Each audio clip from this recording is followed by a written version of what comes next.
What's homework for? Practice. Practice? Okay. Yeah. It's also graded though. What you have to do is one of those unfortunate things about college is that if it's not a graded assignment, most people won't do it. Which isn't even really a criticism of the quality of student. Like, life is full of things, people get busy, right? So good students frequently don't need homework. And mediocre students frequently do, but don't care. But maybe don't have time. Bad students need it, but don't care and don't do it, so it doesn't matter. So you put it out there. But the reason why I ask is because when I was building the course, the homework was there as effective, like not grade padding, but as a thing that should be easy for everyone to do really well, right? Because you have a week to do it, you have all of your resources and materials immediately in front of you, you don't have to submit it right away, right? But at the same time, some people are doing poorly on the homework, and so I am trying to decide if I'm going to enable multiple attempts on the homework. Yeah, you should. But see, and I knew that there would probably be a positive reaction to that. But once again, does that then therefore defeat the purpose of the homework of enforcing you to actually cover the material to learn it? If you know you can just keep doing it, are you going to actually do the work to find the right answer, or just kind of shortchange it, guess on a few things, and then go back and change? Because the questions aren't going to change. If they could, then solve it. Yeah, exactly. If it's just a totally different set of homework. But You can open it twice, so once I finish it, and then the second time to.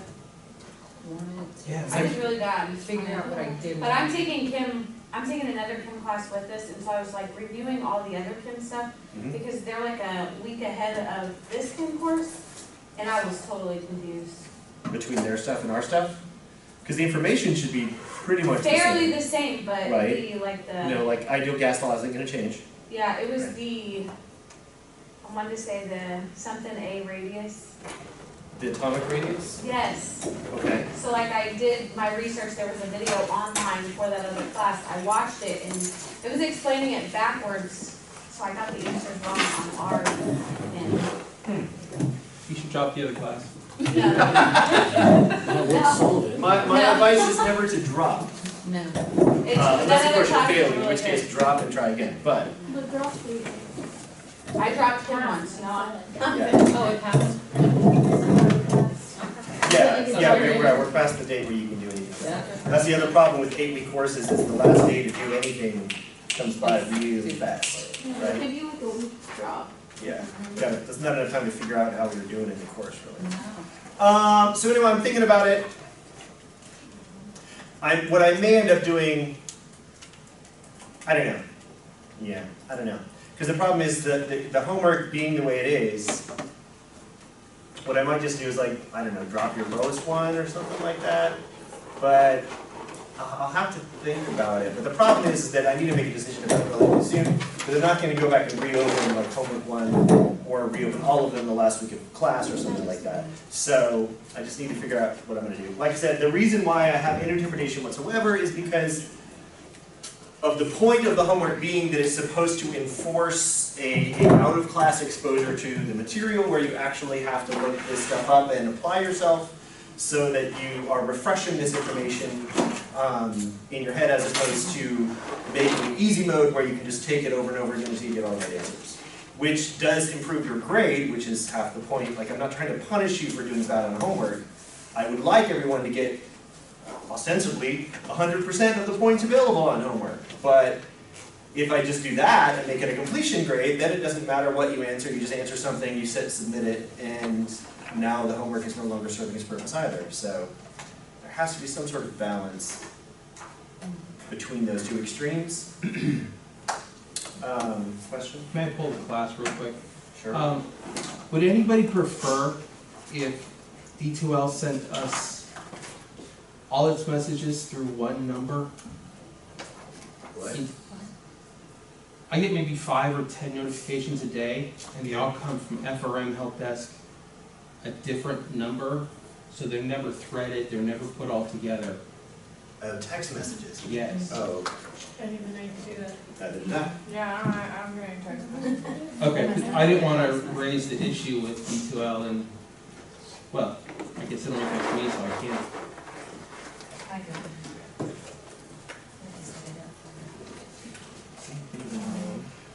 All right, I'll think about it. I will, question? Can I, maybe offer a different solution? Sure. So, I'm amenable to brainstorming solutions. when I think about the homework, like, I looked at one of the ones in the past, and I was like, well, what did I do wrong? And then I like redid it, and I was like, I'm still getting the same answer. And then I realized I rounded incorrectly, of all things. And so I just wonder if, like, going back in and redoing it, if it's gonna, you know what I mean? Like, if you don't know what part of it you did wrong, it's hard to, like, learn from it. True. So, if. So you're saying multiple attempts would still require you to actually try because, Well, or, no, like, it would still get you to try, I just don't know if it would help. Like, I need to see, like, what part of it I messed up in order to learn from it. right. And so if you just said, like, no, that's wrong, and then I go and do it again, I'm like, well, every time I do it, it's turning out to be this. So rather than, like, having people go back in and do homework again, would you, like, when I was in anatomy, she offered extra credit every now and then, so, no, don't agree with that. I'm okay with extra credit built in, like if we could do Yeah. in-class clicker type things or something like Yeah. that. I'm okay with that, but what I really don't like is extra credit assignments that that only get done by students who are particularly problematic with Yeah. respect to a specific grade. Because That like, you makes got a sense. 93, you're not gonna do that. Uh-huh. So if it's something that that can incentivize everybody equally, then I'm okay with it, but an extra credit assignment like that does not serve that function. I understand what you're asking for, Mhm. I'll get to you in a second, wherein like seeing that you rounded wrong, and if I had a larger bank of homeworks where I could be like, okay, here's that same type of question, now do it again, but don't make that mistake. But otherwise, if I just give you the answer so you can see what you did wrong, then you're just gonna put in the right answer the next time you do it. So, Right, yeah, so I can't do that. I know, I don't think, yeah. Right, so it's, once again, there's this like, you're first, what's up? Totally down for like the clicker thing, but also you could possibly work out the problems. So like when we go back to look at the ones we missed, it would have the answer there and show like the solution and like all that stuff. A lot of extra work for you though. Yes, the other thing I could do is actually do for the homework at least, do the short answer, because there's enough points. I think somebody in here, I don't want to point a finger, answered one of the questions and actually worked it out in the answer box. So of course they got everything wrong, because the answer box was for like 42 and not all of the equation, right? But if I'm gonna actually just go in and look at it, then I can see how you did it, and then I would see, oh, you just rounded wrong, and then I could give you partial credit for that answer. I hesitate to mention this, but every problem in this book, every problem on the test is on answers. It's all over the internet. Especially the homework questions back in the book test. Well, I mean, I picked ones that aren't already answered in the book, Right. but But even if you can't find that one, you can find almost identical problem with different numerical values, and people work the. and you can also find half the questions in the back of the chapters, the answers are actually available in the back of the chapters, which is why I picked the ones that aren't pre-answered for you. But once again, that exact same concept applies. They usually come in twos. One set of questions is pre-answered for you, and one set of questions is not. So if you want to prepare for the homework, you guys know where this stuff is coming from. It's going to come from the back of the chapter. So if you want to prepare for it, or while you're doing it, since you have all week, if you want to wait and figure out what it is first instead of doing the entire back of the chapter, you can just do the one similar to what I picked until you're confident that you can do it right, then do the one in the homework. That doesn't help people who did poorly on the first and second homeworks. But you still gotta be careful with the answers. They are out there, but you gotta be careful because I have found a lot of those to be wrong.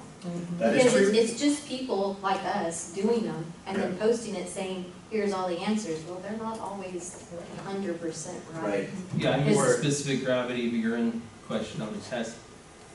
Because the person worked out exactly the way I worked out, then I went to find the answer to confirm I did it right. It's like, oh, I wasn't sure.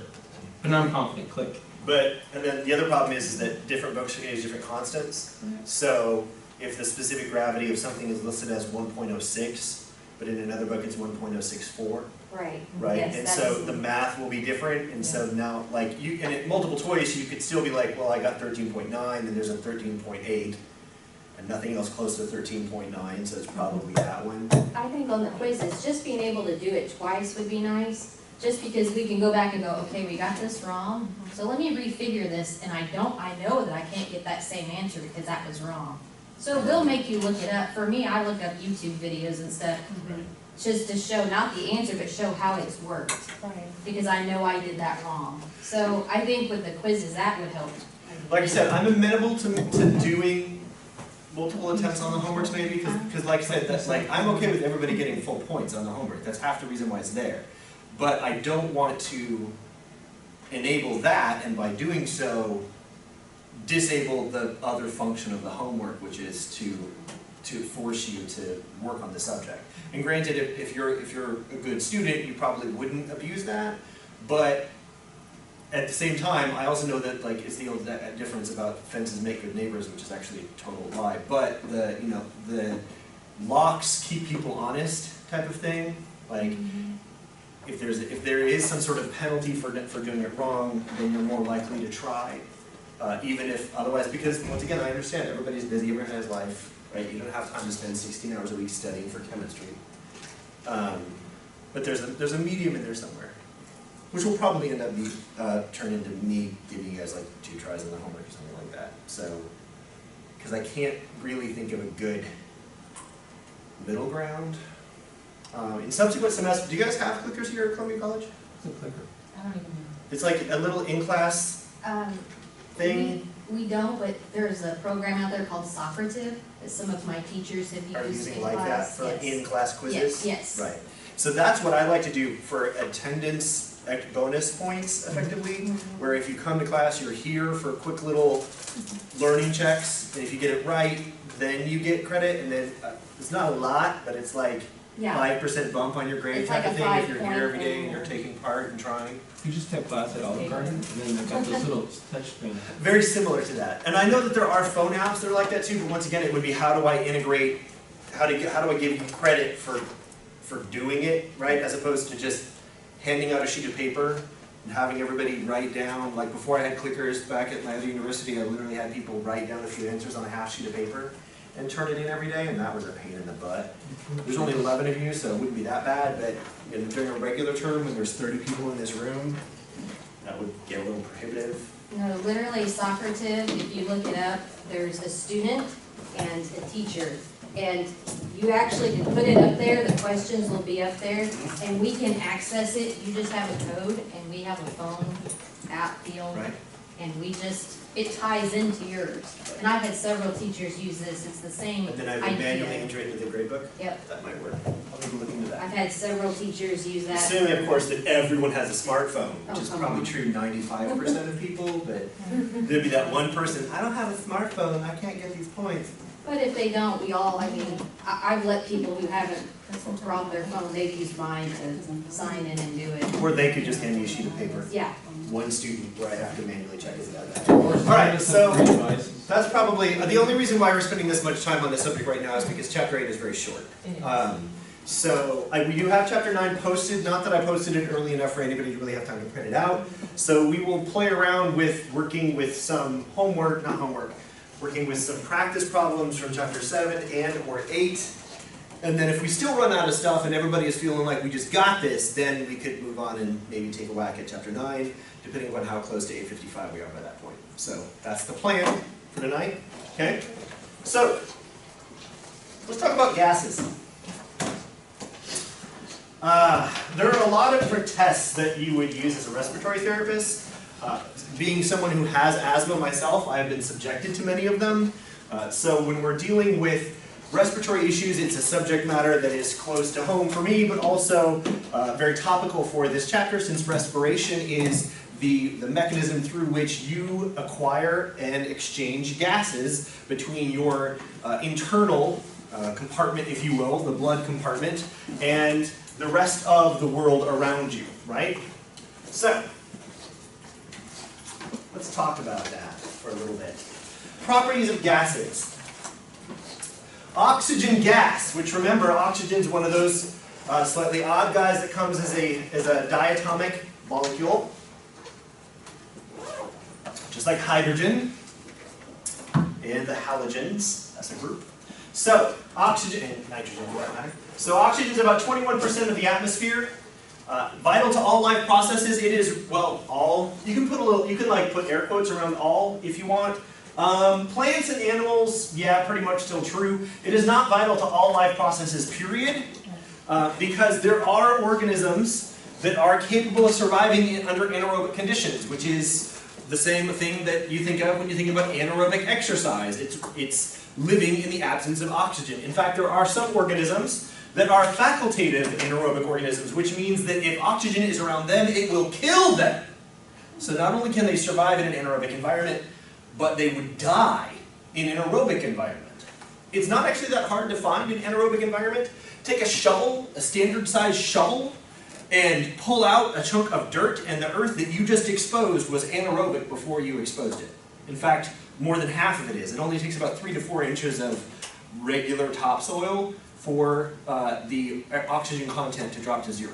So the things that are in the soil in the first inch or two are using up the oxygen faster than it can diffuse down into the soil, and so anything beneath that is going to be anaerobic.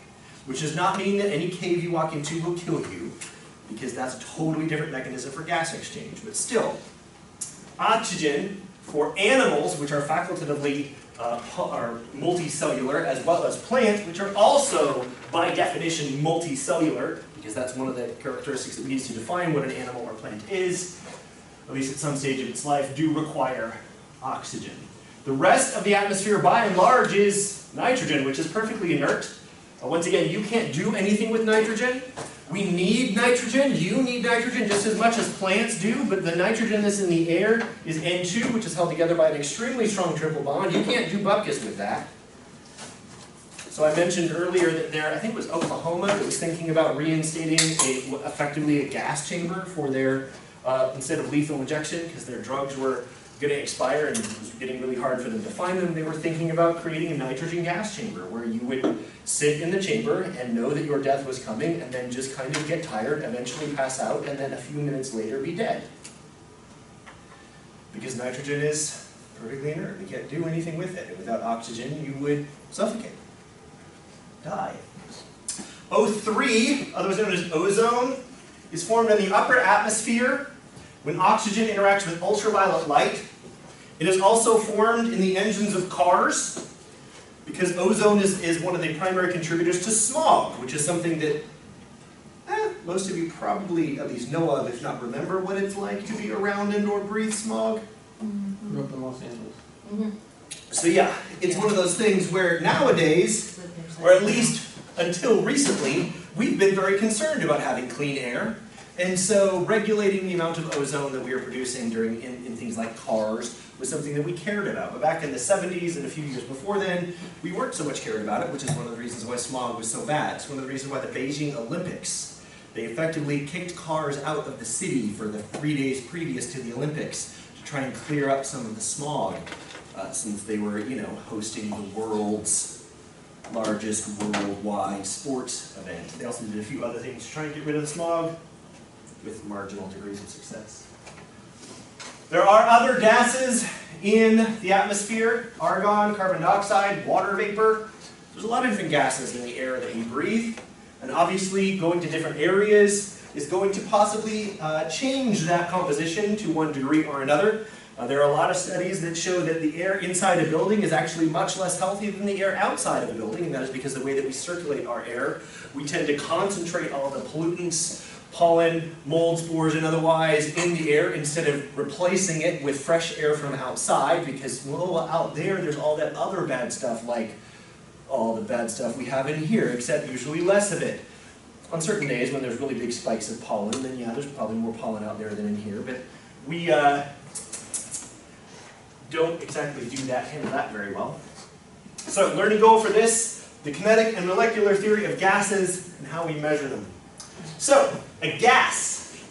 What is a gas? It is a physical state that we use to describe matter.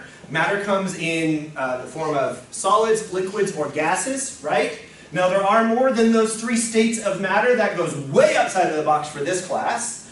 But in order to get to them, you have to do really weird things with pressure and temperature and volume to get odd states of solids or odd states of liquids or odd states of gases, right?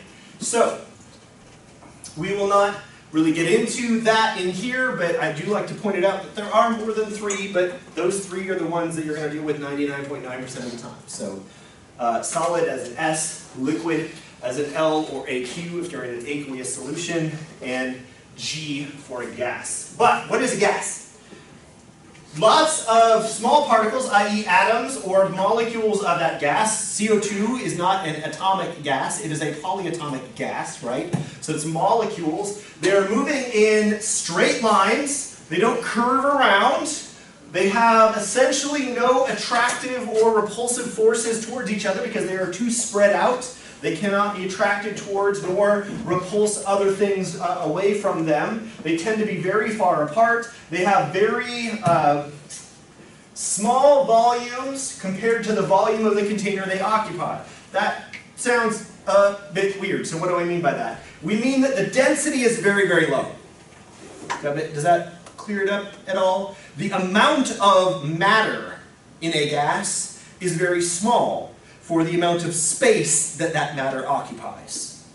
If you were to go from a gas to a liquid, you would occupy, even with the same amount of matter, even with the same number of moles of that substance, it would occupy a much, much smaller volume as a liquid than it would as a gas. So the volume that it takes up is very large compared to the amount of matter that you find within that space. In other words, the density is very, very low. The kinetic energies of those atoms increase with increasing temperatures. So, gases move rapidly in straight lines. What this means is that the air that you are breathing into your mouth right now, into your lungs, and then breathing back out, all of the atoms and molecules that make up that gas are moving in straight lines up until the point where they collide with something else. It's like a really big game of pool with literally quadrillions upon quadrillions of balls bouncing around in 3-dimensional space. They move in a straight line until they hit something else that makes them change, and then both of those 2 things move in new directions based on the vector math of the velocities and angles of impact and blah, blah, blah, things we don't care about. That concept of collision is going to be important here in a little bit. What are some properties that describe a gas? Well, all gases will need, in order to be a gas, we will have a certain pressure for that gas. Gases will all have certain measured volumes, even if we cannot determine it, like what's the volume of gas on Earth? Somebody could do that math. It wouldn't have very many degrees of significant figures, right? But somebody could probably do that math based on average height of what we consider atmosphere, surface area of the Earth, blah, blah, blah, blah. Temperature. Gases have a temperature and an amount. The only thing that's really different between, because even solids and liquids are still going to have temperatures, solids and liquids are going to have amounts. Solids and liquids are also going to have volumes. So what's the only difference between a gas and solids and liquids? Gases have pressure. And theoretically, actually liquids do too. Even solids would sort of have a pressure if you found yourself under them. If you were underneath a car, would you feel pressure from that car? Yes. It wouldn't be gas pressure, but the weight of that car would most certainly push down upon you, right? Here we have the units that we can measure those in. Atmospheres, abbreviated ATM, millimeters of mercury, mmHg. which can be converted to inches of mercury if you're just really gung-ho about American system of measurements. Torr or pascals, volumes in liters or mils, we're talking about that. Temperature in degrees Celsius or Kelvin, grams in G, mole is in N. N, little italic N is the number of moles of a gas. The volume of a gas is the amount of space that that gas occupies. Really only useful if we have already predefined that volume by putting that gas into a container. It could be a container as simple and easy as a balloon. It could be a container that's quite literally just a container that you open up to the air around you and then seal the lid, and now you have a specific volume of air inside that container at the same pressure as the rest of the volume of air, as the rest of the air around it. Here's the thing about volume. The volume of a gas tends to increase as the temperature increases if the pressure is allowed to remain constant. That's a lovely little sentence that we're going to come back to and give a very specific mathematical relationship to in a little bit. All right, temperature. The temperature of a gas is the average kinetic energy of the individual molecules within that gas measured on the Kelvin scale. This is very important. If you have your notes in front of you, find a way to highlight Kelvin temperature scale, because the math that we're going to talk about subsequent to these pages are all going to assume that you're talking about temperature in Kelvin. So if any temperature is ever given to you that is not Kelvin, the first thing you need to do is convert it to Kelvin. Because if you try and do any of these problems using a Celsius temperature, you will get it wrong. Because Kelvin does not go negative. And it starts at what? What's 0 degrees Celsius on the Kelvin scale? 273.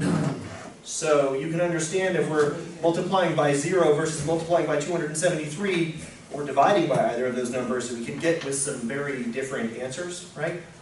Up to and including infinity for dividing by 0. You can't do that.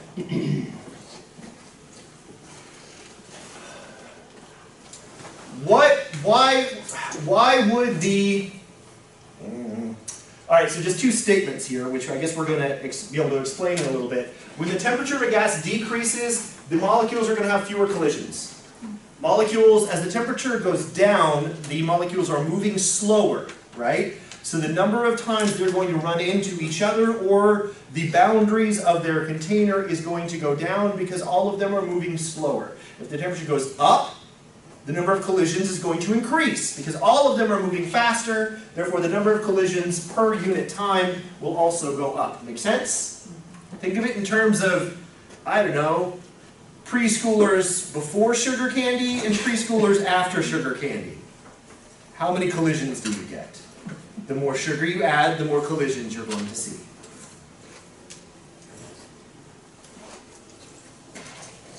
Pressure. What is pressure with respect to gas? Pressure with respect to gas is effectively the same thing that it is with anything else. Because what is it about a weight that is put on you, like if you were to lay down and I was going to take a 20-pound weight and put it on your chest, you feel that pressure, right? What is that pressure? It is the force being exerted upon you by all of the molecules of that weight that are actively pushing down. And therefore, due to our understanding of physics, your body is also therefore attempting to push back, right?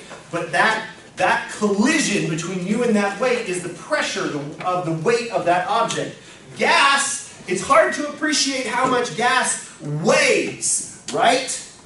We're going to talk about the weight of gas here in a little bit, but when we're in it, it's hard to appreciate how much it weighs. But it is pushing on us right now, just like that 20-pound dumbbell would if I put it on your chest. You're just used to it. Now you could notice that difference in pressure if you went higher in the atmosphere to where the pressure decreased. you might notice that difference. If you went much, much deeper, or if we went into a room where the pressure increased, anybody ever gone into took a plane trip, right? You can, why do your ears pop? Why don't you take some gum with you or something? What? They pressurize the cabin. Frequently in a less than comfortable and easy manner of doing so, because they just do it nice and quickly before everybody's ready for it, or otherwise. And that pressure is a difference. The air is pushing back against you, and you can feel the moment when the cabin is pressurized. That pressure comes from the impact of those particles hitting you. You do not feel the pressure of the air over there. You feel the pressure of the air that is in contact with your body.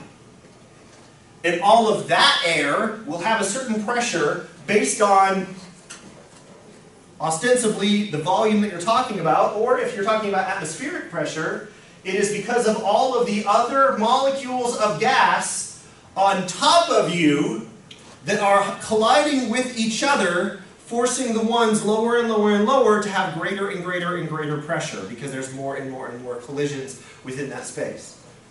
More and more molecules to collide more and more often, therefore increasing the pressure. This is why here we have a certain pressure. That's why you have to pressurize the cabin when we go up to 30,000 feet, because the air gets really thin up there. It's hard to breathe up there. Just like if you climb Everest. Yes, if you try and climb really tall mountains, at some point you will have to, if you have any degree of intelligence, augment your breathing, with oxygen canisters or otherwise, because the air is so thin that the effort that it takes to continue climbing, you cannot get enough oxygen out of the air in order to fuel that exercise.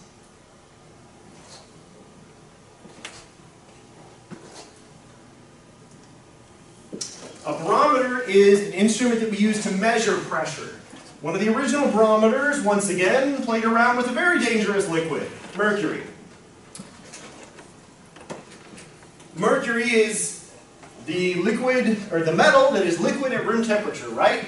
But if you created a vacuum chamber and dipped it into a pool of liquid mercury, then at sea level, that mercury would rise up into that vacuum sealed tube up to about 760 millimeters. You guys can do this at home quite easily.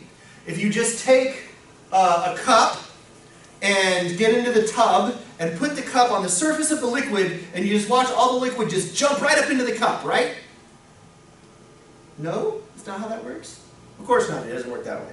Because that cup already has gas in it. We need a vacuum here, right? But even if there was a vacuum, the water would not simply whoosh, fly up into that cup either, because there's this force that we all know about that's constantly pulling everything down, right? What's it called? Gravity. So, the act of this mercury filling this vacuum sealed tube is literally fighting gravity. Where's the energy to do that coming from? It's coming from all of the collisions of the atmosphere on the surface of that liquid. Now, why does this have to be a vacuum? Because if this was full of air, then what would all of this liquid be doing as it rose up into that tube? It would be displacing the air in some manner, or increasing the pressure of the air up here, which would make this much harder to measure. We don't want to measure what the pressure of the air is in this tube. We want to measure what the pressure of the air out here is. So what this is telling you is that 760 millimeters, 76 centimeters,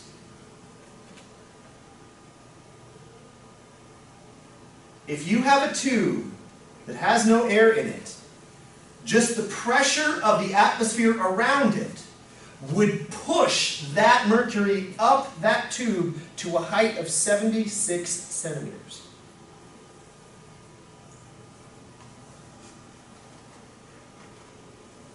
That's kind of an impressive height.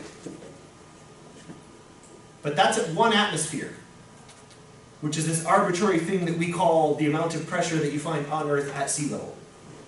1 atmosphere. Which is why we have this nifty little conversion here. 760 millimeters of mercury equals 1 atmosphere, which equals 760 torr. The fact that the units are the same here, which means that in any example where it's asking you to convert between millimeters of mercury and torr, all you have to do is just change the label, because they are equivalent. Torr is a unit of pressure that we use to give credit to the guy who came up with the barometer, a way to measure pressure.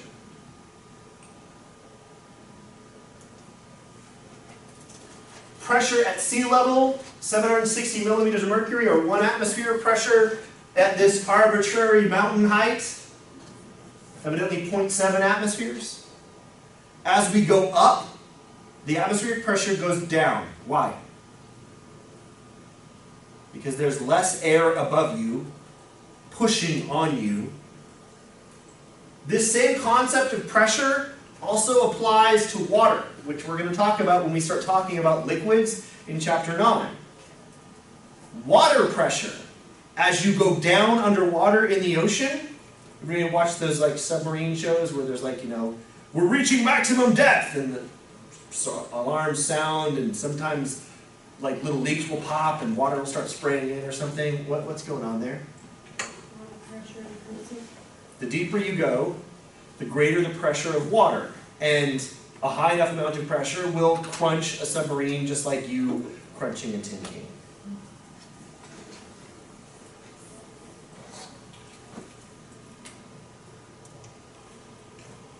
Here are some units for measuring temperature. Atmospheres. Now, here are these top 3 up here.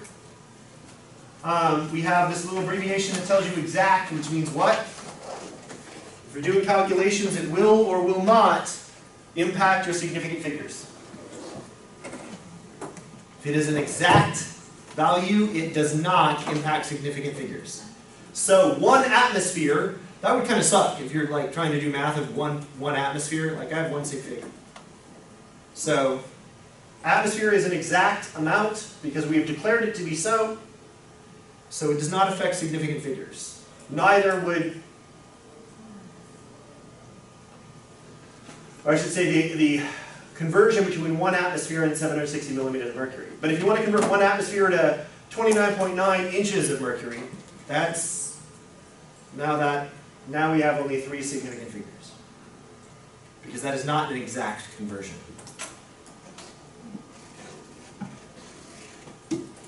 Pascal is a very small unit of pressure, 101,325 pascals at 1 atmosphere.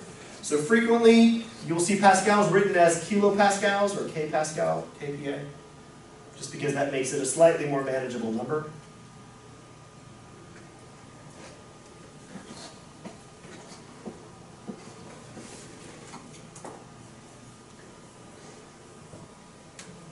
Atmospheric pressure changes with variation in the weather and altitude. On a hot day, the atmospheric pressure increases. Why? What is temperature? A measure of the kinetic energy of the molecules in the gas, right? What is pressure? The amount of force exerted by the collision of molecules of gas on you. So, if we have more energy and more collisions, what's that going to mean? More pressure. But Well, yes, it's a lower volume. Well, lower volume if it actually had room to grow, but the rest of the atmosphere is huge and pushing down on it. Doesn't have, there's a bit of an expansion. You're just saying it's at surface level. Yes, well, if you're staying at sea level, there's the rest of that pressure above you that's keeping it there, keeping all of that air there. It's the density altitude in winter. You What's want that? to get it? Oh, pilots thinking about the density altitude. Yeah. How thick the air is at higher elevations, which make for a nice smooth flight. And changes, and well, how many guys have you ever experienced, what's the word tag here, but when you're flying, turbulence. What is turbulence? Different layers of air temperature. Temperature which causes differences in what? Density. Density. which is equivalent to pressure. So, yeah, regional differences in pressure. Yeah, so low humidity, cool temperature days, private pilots are all out to the field.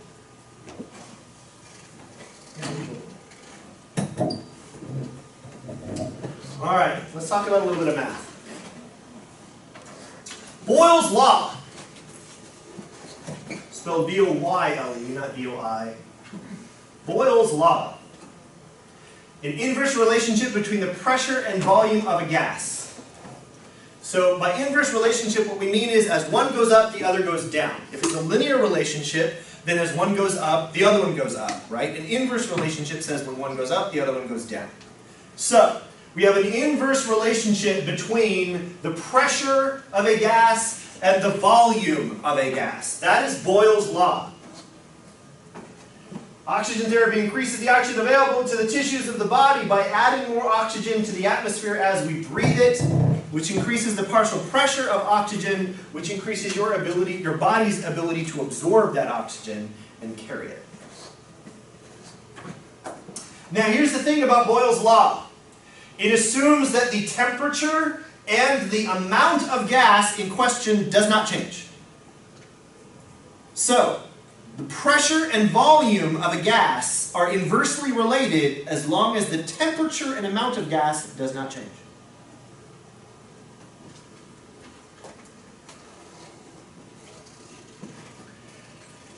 Here's a piston and a cylindrical container.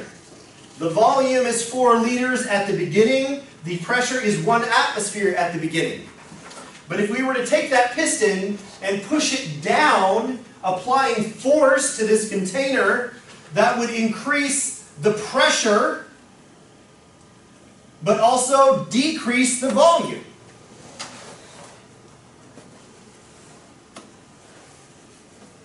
So, that means that the product of pressure and volume between two different states are equal to each other. So Boyle's Law can be mathematically stated as this. P1V1 is equal to P2V2. What's the one substrates here? We could also put PIVI is equal to PFVF. What would that be? Pressure and volume of your initial condition and pressure and volume of your final condition, right? The 1 and the 2 is initial, or the first condition and second condition. So, what that means is that you should be able to, if given 3 out of those 4 things, you should be able to solve for the 4th, right? Quite easily. This is quite simple algebra.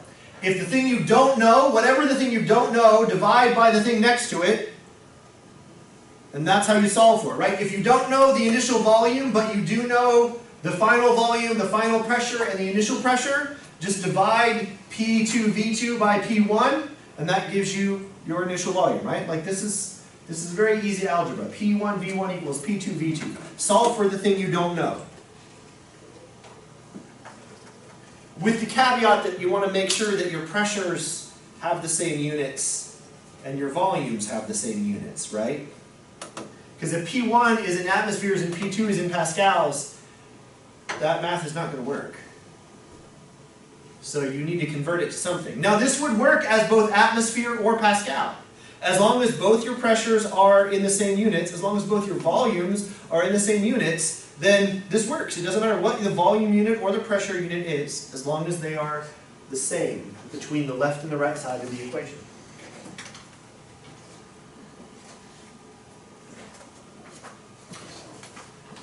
Boyle's Law states that the pressure and volume of a gas is a constant. Now, unfortunately, we're not going to talk about what that constant is much. I'm going to mention it later, even though the book never does, and it's going to have another letter, so I'll get to it at the end.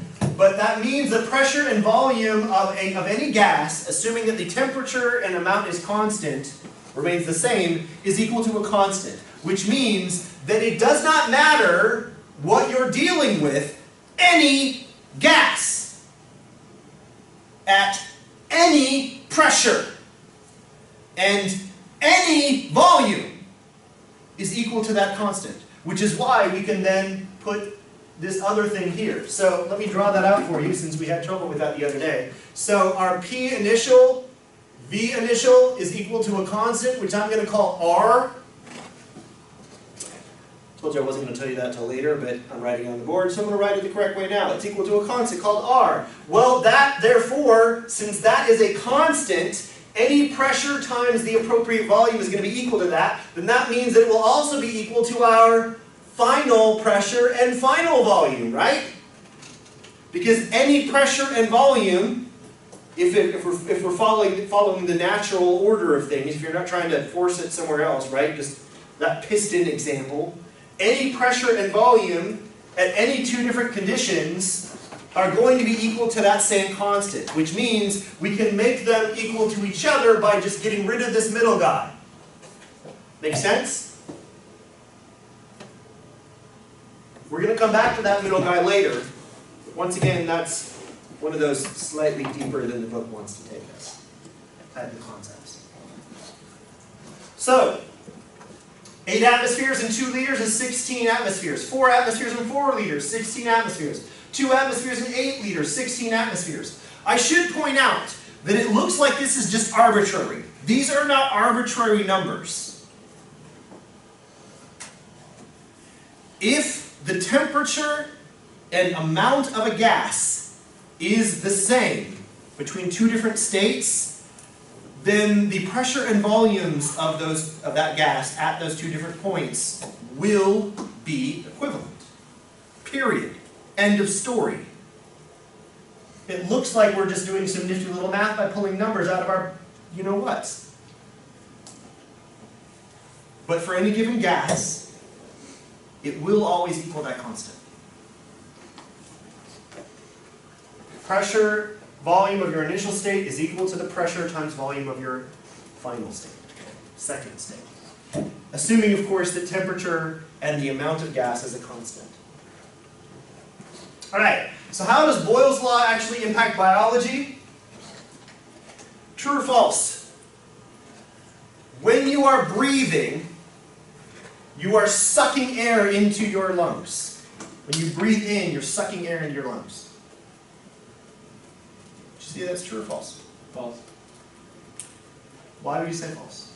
You're actually letting the atmospheric pressure fill your lungs as your diaphragm gets everything out of the way, and your muscles expand your rib cage to account for it, to accommodate it. So your diaphragm changes, and your rib cage may also change, which is going to do what to the volume of your chest cavity? Increase it. Which is going to do what to the pressure of the air in your chest cavity? I.e. the air occupying your lungs. If the volume increases, the pressure must go down, right? Which means now there is greater air pressure outside of your body than there is inside of your body, so what's the outside air going to do? Flood into your lungs. So how do we breathe out? Force it.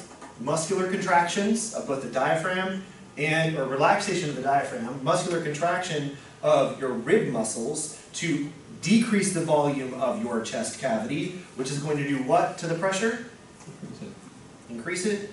And if it increases it beyond the pressure of the air outside, then what's going to happen to the air in your body? It will rush out of your lungs. So here's the thing. Remember how we talked about muscles never push, they always pull, right?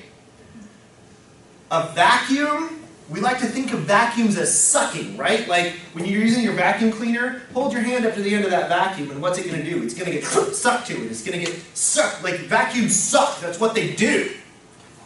But vacuums never suck.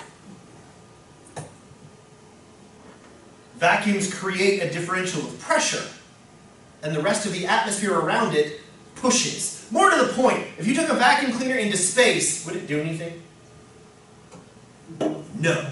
Because the whole reason a vacuum cleaner works is because it creates a low pressure inside the machine so that air will rush into it and hopefully take a bunch of debris and other crap that you want it to pick up with it.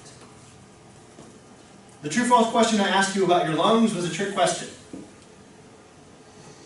You create a vacuum in your chest when you breathe in. But air, you're not sucking air into your lungs. If there was no air out there, there would be no air to suck in. It's getting pushed into your lungs.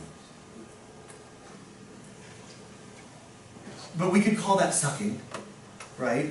Because when you have an atmosphere, you can create a vacuum that feels like sucking. Just like we can call something cold, even though that's an entirely subjective description as well. Regular frozen water feels pretty hot to dry ice, right? Both of them feel cold to you. Ah, dry ice burn. Yes. During an exhalation, your lung volume decreases, which increases the pressure, and when that pressure gets higher than the atmosphere around you, the air will leave.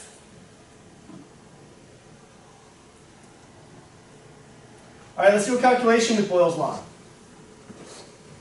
This is similar to what we have in our practice problems for this chapter, of which there are quite a few. We're going to work through one of them. Freon 12.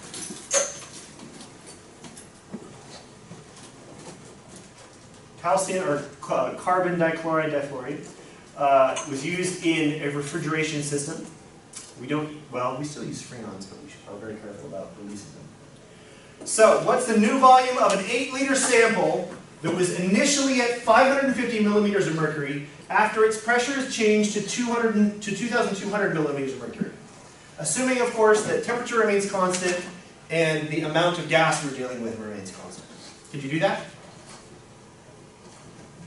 So we have our initial volume, right? Well, no, sorry, that's the new. What is the new volume of an 8-liter sample? So initial volume, 8.0. Initial pressure, 550 millimeters of mercury, right? We have our final pressure, 2,200 millimeters of mercury. So what are we solving for? What's the new volume? V2. So, here's Boyle's law. P1 V1 is equal to P2 V2. Tell me what you think is going to happen. So we have 8 liters. It's at 550 pressure. But our pressure is increasing. So according to our understanding of Boyle's law, if the pressure is increasing, what is happening to the volume? It is decreasing. So that means that our volume, our V2, should be larger or smaller than 8? Smaller. As the pressure goes up, 550 to 2200, the volume should go down. 8 liters to something less than 8 liters, right? 2 liters. Do the math. 2.0. Notice how this time they actually put the correct significant figures for our initial volume up here. And that one little oops on one of those examples previously, right? All right, so that's Boyle's law. Now, any questions about Boyle's law? We'll understand how we do that. If I give you initial temperature, and any 3 out of initial temperature and pressure and volume, or final pressure and volume, right? Then use Boyle's law, solve for it. You can put a pin in that if you want for a moment, because we're going to talk about 3 different laws, and all of them can be summarized mathematically exactly the same way, and that makes it much easier to remember all this crap. So, Boyle's law is for pressure and volume. Let's talk about Charles' law. If we increase the temperature of a gas, the motion of that gas will therefore increase. And so, if the amount and pressure of the gas is a constant, the volume of the container must increase.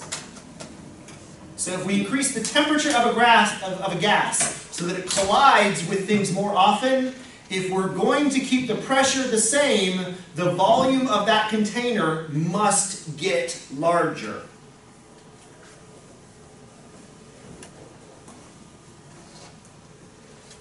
So here's Charles' law represented mathematically. V1 over T1 is equal to V2 over T2.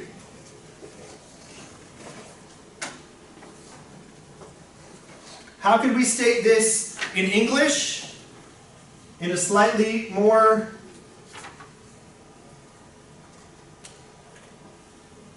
layman's way? Before, Boyle's law said as the pressure and volume have an inverse relationship, right? So when one goes up, the other one has to go down. If one goes down, the other one has to go up, right? What are we talking about here? Temperature and volume. Charles' law is temperature and volume. So as one goes up, the other one must go up. As temperature increases, volume must increase, assuming that pressure and the amount of the gas is the same. So Boyle's law is pressure and volume. Charles' law is temperature and volume.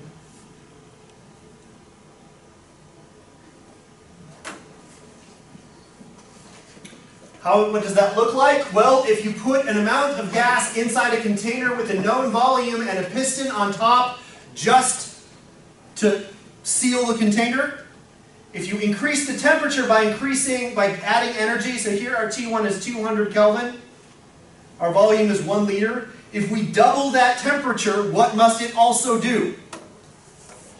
Double the volume. In this case, when we're doubling the volume, it's just raising that piston up a little bit higher. Now, a piston complex like this is not a perfect system because gravity also wants to pull that piston down. But, you know, in the absence of gravity, this metaphor works, right?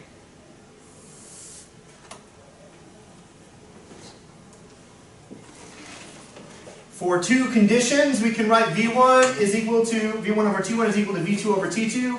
Remember that constant thing? Charles' law, the relationship between volume and temperature is equal to a constant. Therefore, we can put our initials as equal to our secondaries. So we can rearrange this to solve for whatever we want, right? If you get 3 out of 4 of volumes and temperatures, then you can use this to solve for it, right? Easy peasy. Basic algebra, right? So let's try. A balloon has a volume of 785 mils at 21 degrees C. If the temperature drops to 0 degrees C, what's the new volume? Assuming, of course, that we have constant pressure and the same amount of gas. So, conceptually, you can already tell me what direction the volume should be going here, right? We start at 785 mils, we're going from 21 to 0. What's happening to our temperature? It is going up or down? Down. Therefore, understanding the linear relationship between these two variables, what direction must our volume also go? Down. When temperature goes down, volume goes down. When temperature goes up, volume goes up. So we know that the answer must be less than 785 mil. But in order to do that calculation, what must we do first? Correct, convert it to Kelvin. Because you cannot divide by 0. Right? In this case, T2 would be 0. If we left it in Celsius, our second temperature is 0. You cannot divide by 0. Plus the math would be totally different. So we convert to Kelvin. So here we have 273 as our final and 294 as our initial. Right? I just added 273 to both of those. We then solve for that. So here's our Kelvin temperatures. Solve for V2. How would we do that? Well, V1 over T1 is equal to V2 over T2. I would just take T2 and move it over, multiply by T2, right? Cross multiply it over there to T over there. So T2 times V1 over T1 is equal to V2. Everybody follows that, like, first 2 weeks of algebra step, right? Okay, good. And when we do that, we get 729 mil. So it didn't go down by a lot, but it did go down, right? Now, why did they write this out this way? Why did they write 785 mil times 273 Kelvin over 294 Kelvin?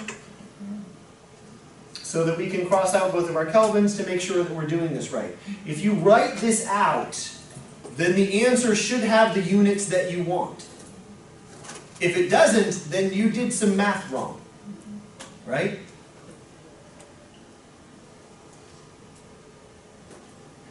All right, So that's Charles' law. What about Guy-Lussac's law? It's a good thing you guys can just look this stuff up, right? That I haven't remember which law was named after which dude. Guy-Lussac's law states that when the Kelvin temperature of a gas is doubled, when the volume and amount of gas does not change, the pressure also doubles. All right, put that in layman's terms for me. When the temperature goes up,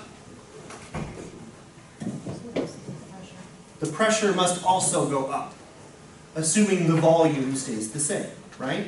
Because we just learned that as the temperature goes up, what happens to the volume? The volume has to go up, right? If the pressure is going to stay the same. Well, if the pressure is not staying the same, or if the volume is staying the same, if that can't change, then the pressure has to. Once again, temperature at 200 Kelvin, pressure of 1 atmosphere. If we double the temperature without changing the volume, if the volume is constant, then the volume cannot change, so therefore the pressure must change. So if we double the temperature, what happens to the pressure? We double the pressure. It is a linear relationship. Therefore, we can write this out like this. P1 over T1 is equal to P2 over T2. So once again, if I gave you 3 out of 4 of those, you could solve for the unknown, right?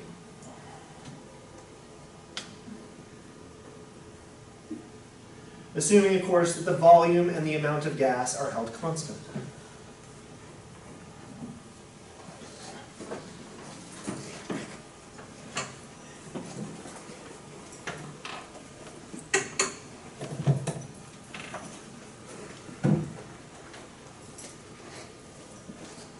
All right, let's try that once.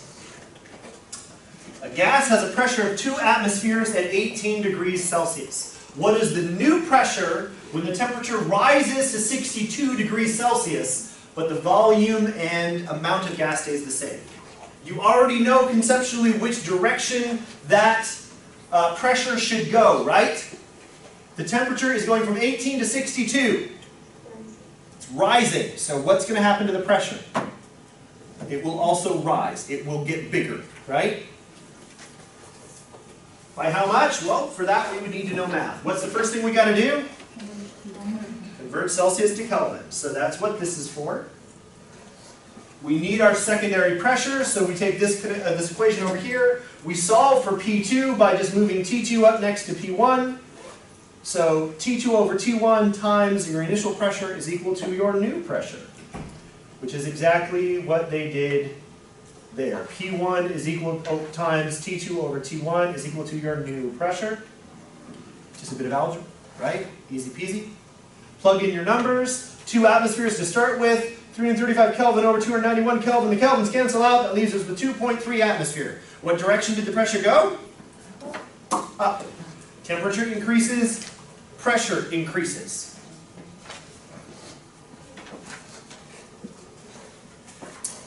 All right, so we have 3 different gas laws. But all of these gas laws can actually be combined together.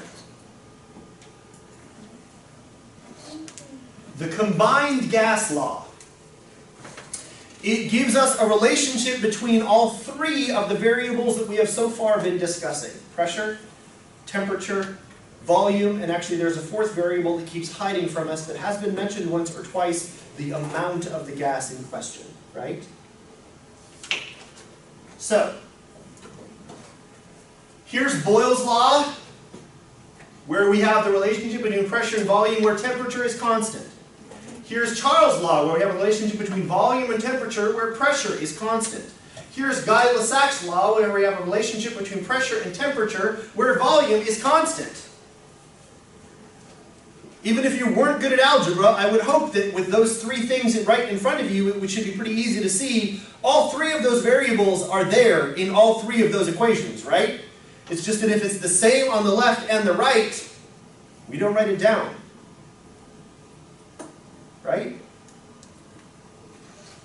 So that means that the combined gas law is P1 V1 over T1 is equal to P2 V2 over T2. You can use this equation right here for any and all of the previous examples. Even if you did plug in the thing that stayed the same, it would give you the exact same answer because the thing that stayed the same would be the same on both sides. So let's go back to this example right here. So, right here,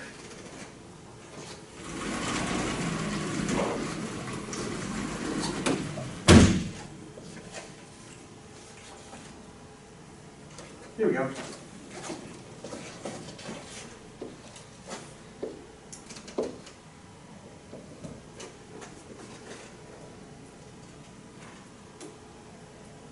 So all I did was add that V1. P1 V1 over T1 is equal to P2 V2 over T2. You see, this is why I don't like smart boards. You touch it, and it thinks you're writing on it. Erase this better. It does erase much better, you're right. So, P1 V1 over T1 P2 V2 over T2, right? Multiply times T2 on both sides, and that gives us a P2 V2 right here and a P1 V1 right there, right? But if V2 is equal to V1, which is what we mean by constant volume, right? Then does it matter? We have the same thing. So what that means is, if P1 is equal to V1, or P2 is equal to V2, then we can change that V2 to V1, right? Same thing. So V1's on both sides of the equation. What can we do to this? Divide both sides by V1. It doesn't matter what that volume is. It could be 1, or it could be 4,386,7,000. Right? If we divide by it, then what does V1 over V1 equal? 1, which means it has no impact on the math, right?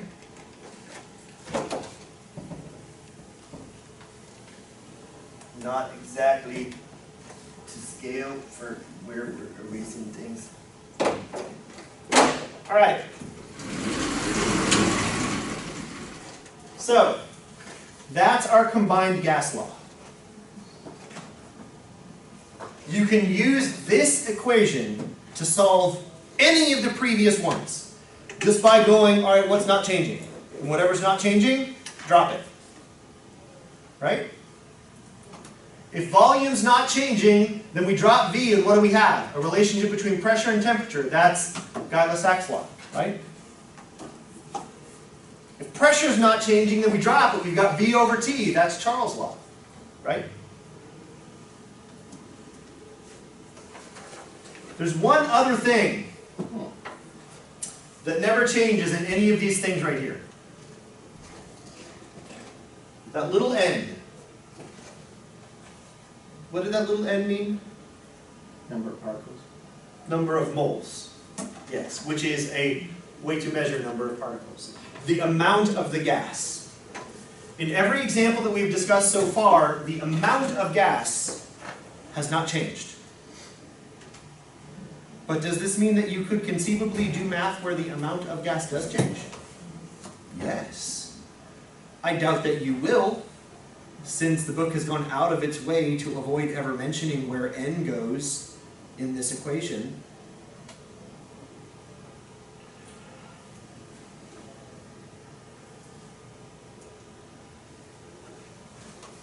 A gas has a volume of 675 mils at 35 degrees C at 646 millimeters of mercury.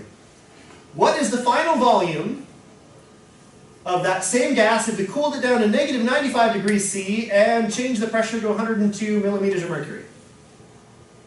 Could you do that? What's the unknown? What is the volume in millimeters? So what's V2, right? We have V1. It's asking for V2. Do we have everything else? Yep. So we're solving for V2. So what would we do? Move T2 over here to the top, divide by P2, so we'd be down here on the bottom, right? Just do the algebra, get the answer. Multiply by P2 over V2 would be another way to put that. Or excuse me, multiply by T2 over P2. That way we cancel out on the right side, and we add them over here on the left, and you solve for V2. Basic algebra, right? So if we do that, V1 is equal to, now they're showing here P1 over P2. Here's P1. We're dividing by P2, right, to get it off the right side. So we put it over here, so P1 over P2. Now T2 is on the denominator on the right side, so we're going to multiply it over here, right? So T2 over T1.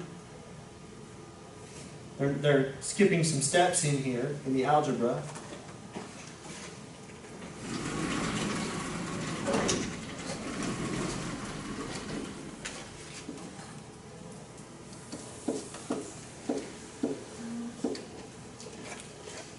Right? Which means you need to do it to both sides.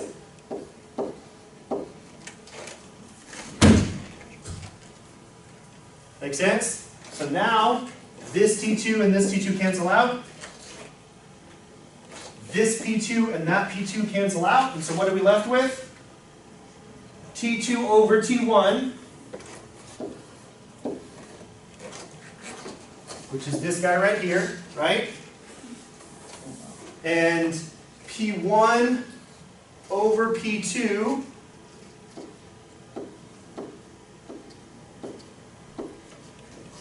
which is this guy right here, right? Just algebra.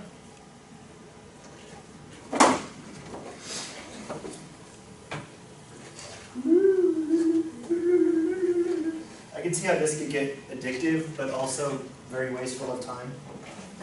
Erasing things on a smartboard.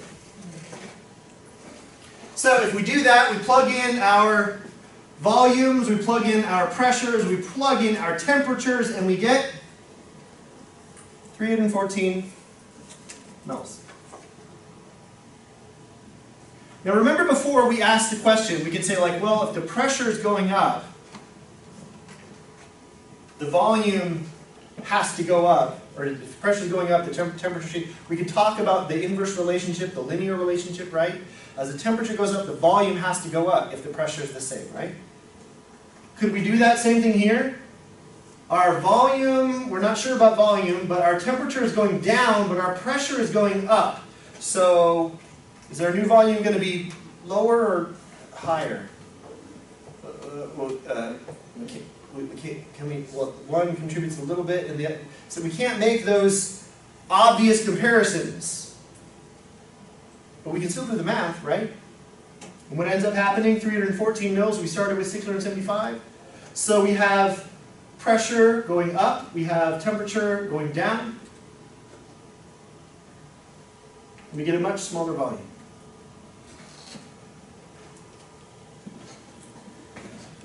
Volumes and moles. Is this fuzzier than this here? No, okay. STP.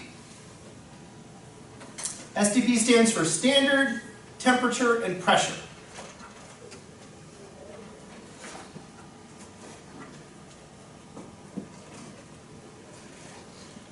We're going to define that when we get to the next section, which is why I wonder why they're using it here. STP is standard temperature and pressure. The molar volume of a gas at standard temperature and pressure is about the same volume as 3 basketballs. 22.4 liters.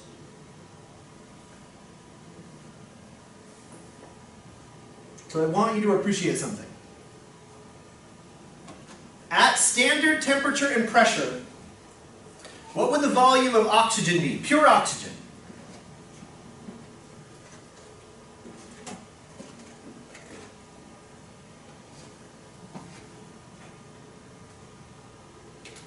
What if we make a difference? Chlorine at room temperature is a gas, right? We talked about that before.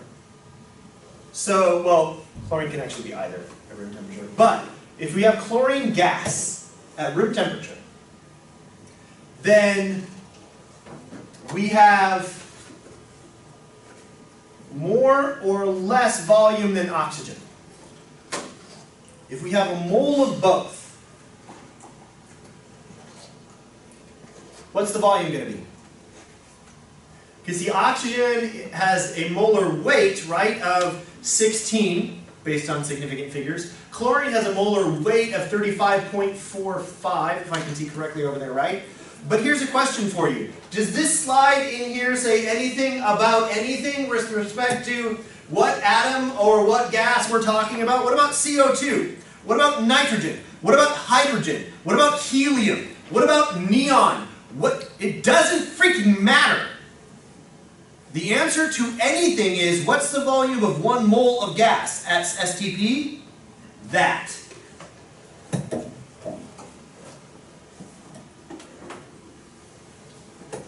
Now, how much does that mole of gas weigh? That is different. But what's the volume of a mole of gas at standard temperature and pressure? That is 22.4. Why is it so important that we say at standard pressure, standard temperature and pressure? Because remember the ideal gas equation that we were talking about a moment ago? It had 3 variables, right? Pressure, temperature, and volume. So we're asking about what's the volume of a gas. Well, the answer to that question is very dependent on those other 2 variables, right? Temperature and pressure. If you don't know the temperature and pressure, you can't answer that third one, can you? Unless, of course, we say at standard temperature and pressure, in which case the math has already been done, it's 22.4 liters. That is Avogadro's law. That is the volume of 1 mole of any gas at STP. Which means that we have this relationship. V1 over N1 is equal to V2 over N2, assuming that temperature and pressure are constant. That's what STP means, right? Standard temperature and pressure, which means the temperature and pressure on both sides of the equation are the same. Which means that we now have a mathematical relationship between V1 and V2 and N1 and N2. Does that mean we could add N to that equation that we just talked about with the other 3 guys? Where would the N go? On the bottom. So it'd be P1, V1 over T1, N1, right?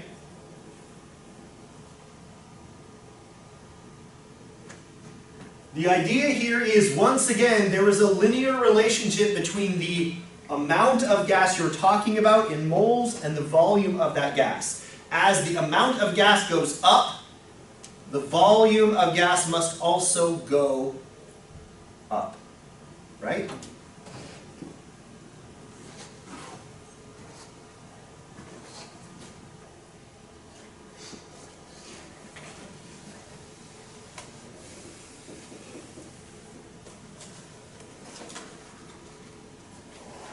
If we have 7.75 moles of helium gas, and it occupies a volume of 1.5 liters, what volume in liters will 1.2 moles of helium occupy at the same temperature and pressure? Can you do that? We have our initial amount, N, right? We have our initial volume, V. We have our final amount, right? So what do we solve for? V2, right? This could be multiple choice.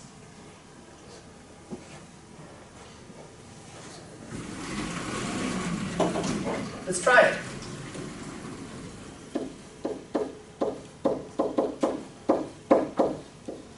So what do we need to solve for?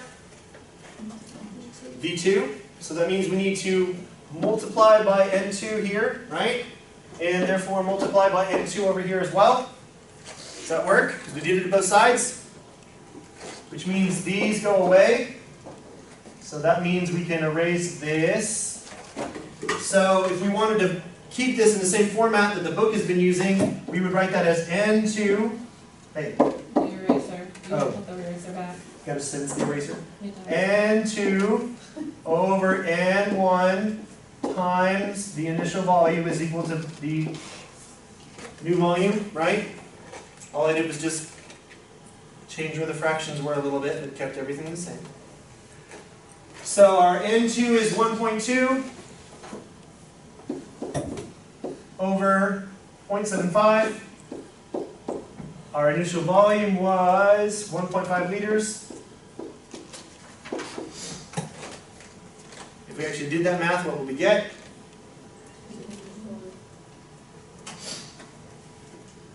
2.4.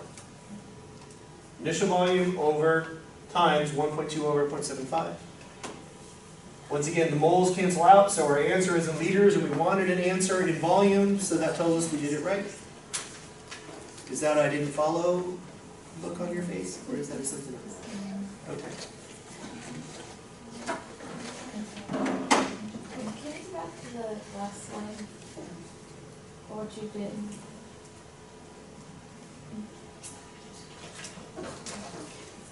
Okay, I see. Good? Okay.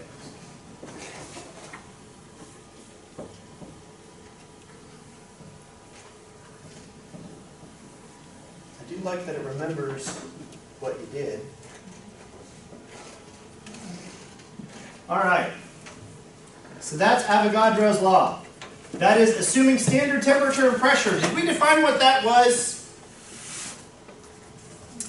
Did we need it for the last question? Could it have been any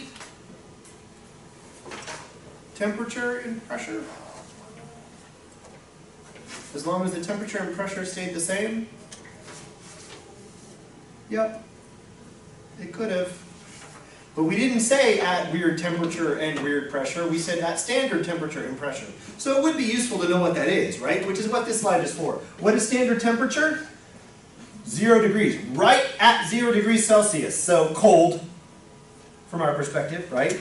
273 Kelvin. And what is standard pressure? That one should be easy. 1 atmosphere, right? 760 millimeters of mercury, or 1 atmosphere. That's standard temperature and pressure. Because you now know this, that means that it is possible that a question could ask, what would the new something or other be if we changed from standard pressure to some new pressure?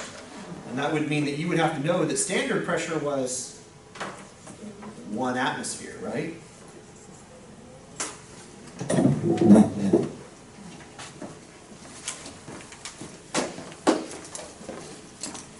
We're almost at 7. We're also almost done with this. But let's go ahead and take a 10-minute break. We'll finish this up, and then we'll balance some equations from chapter 7 and maybe do some math from chapter 8. Question? Are you posting new homework? Yes, tonight. It'll be, well, tomorrow. Tomorrow at 8 a.m. Possibly with the 2 attempt thing enabled. Will that be enabled on our old ones? Nope! Oh,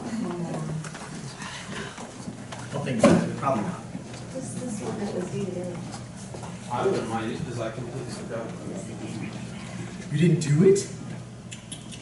I did it, but they shouldn't have done it right for the test. Well, see, And then here's my the thing. kids were running around going, Mom, Mom, Oh, Mom. yeah, that's true. Here's the thing, though. Even just doing it, even if you do really bad, it means that you get 1 homework for free. She even reminded me, I had no idea there was a homework posted. I reminded you. See, I Yeah, thought the she homework was reminded on me. Thursday, or it's And I started went on home Thursday. and I It passed starts out. every Thursday. I had so much to do. And we'll The do- test does, right? The But homework the homework starts on did too. Tuesday. The, Did well, it? yeah. The homework opened at the exact same time the test did. Mhm.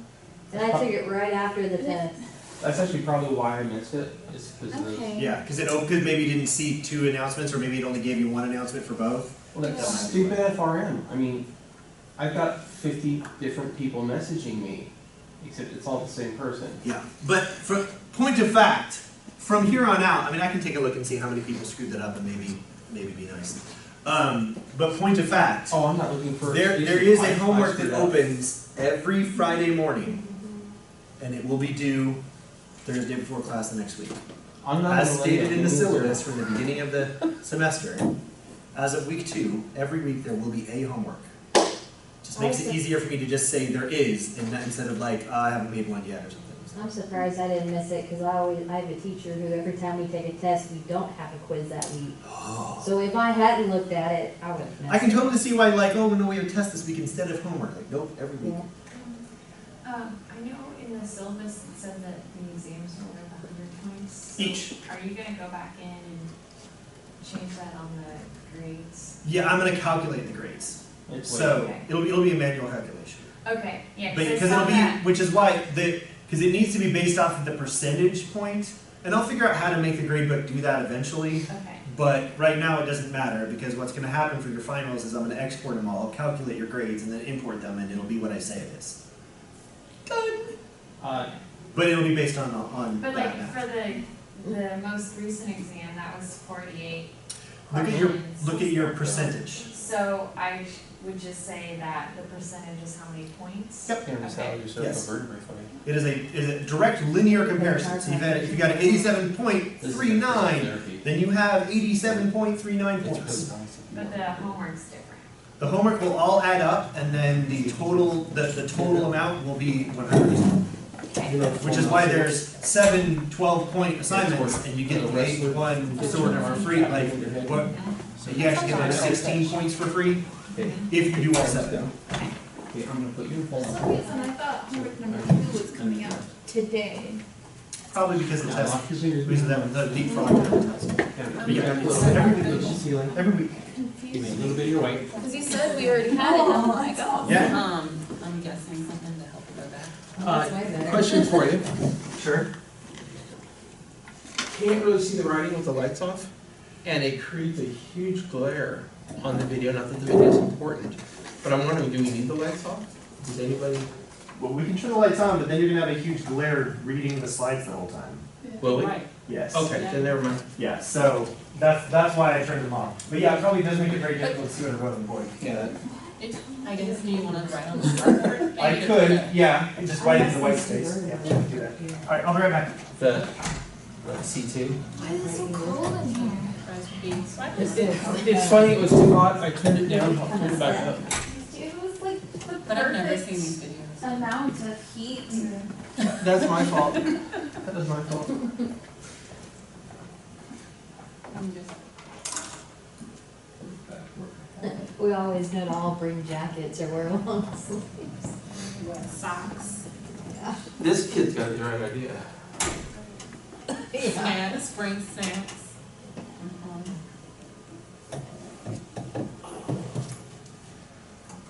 Yeah, my back's. That's why I got up. I usually do once a month and I just never know. So where is it hurting? My back is- Well, I can do lower than your cervical vertebrae as well. If you want to go stand up against the wall.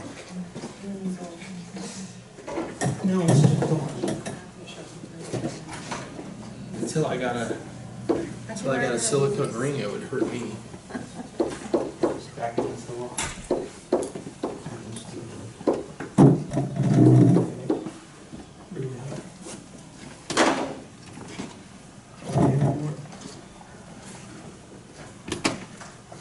Oh, that's amazing.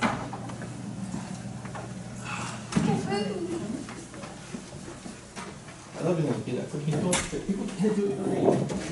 Which I tried actually disconnected one of my ribs. That was fun. I was after my wife when I was courting her, so obviously I was after her. But I was watching her be a question mark. I mean, she's an engineering student, so you know. And we were all coming out of Whitmore Recital Hall one more night. and it's painful walking behind her. And I offer again, yeah, I offer again, and she turns to me again. And then she said, okay, what do I have to do? I said, just give me a hug. And I started about at the top of the lumbar, up. It was so funny. She walked away from me, she says, yeah, that didn't help. Oh, yeah, it just stretches up, yeah. Yeah. Because you get used to just being like that.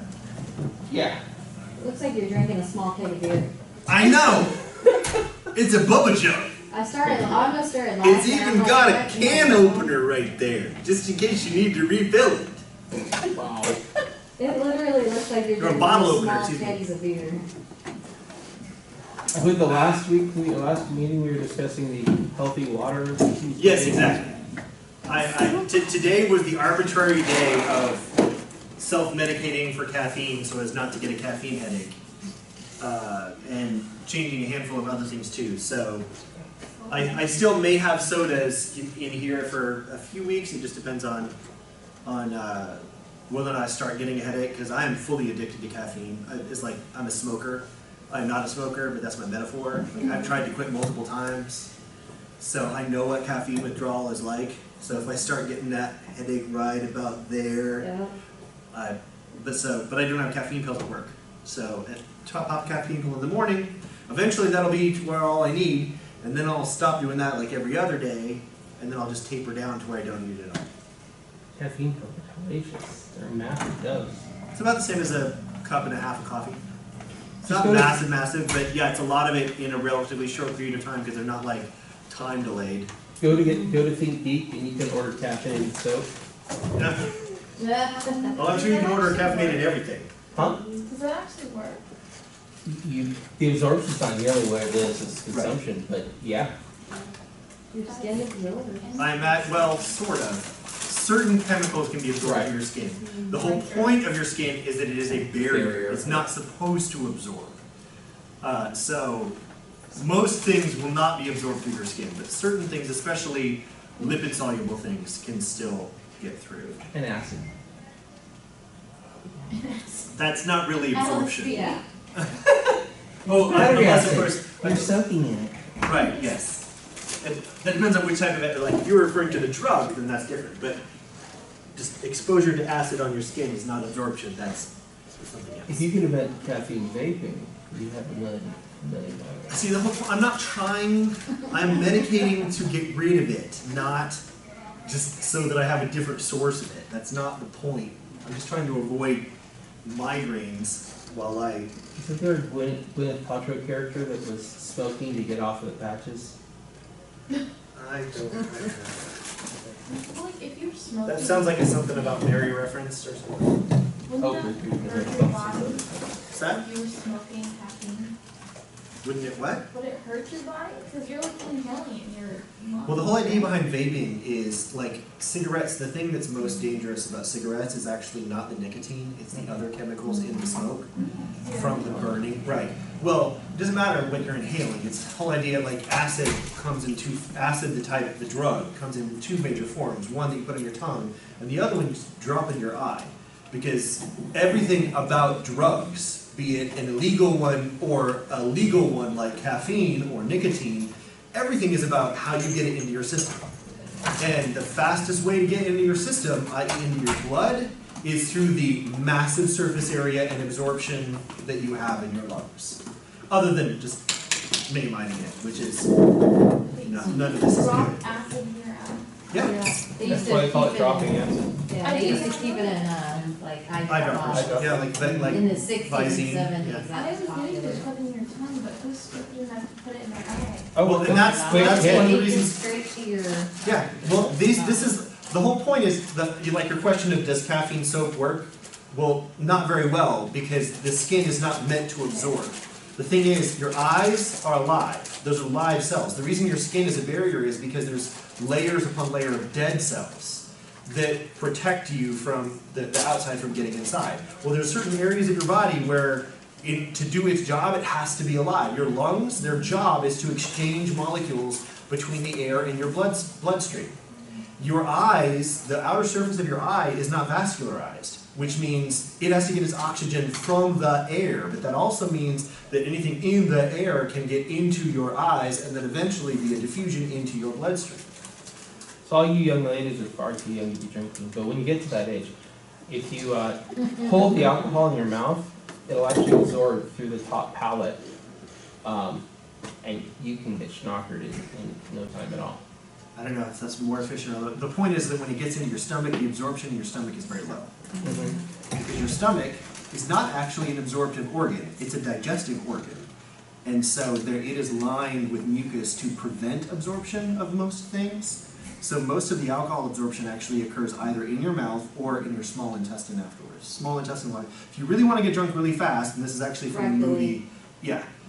The large intestine is there for liquid absorption. That's its job.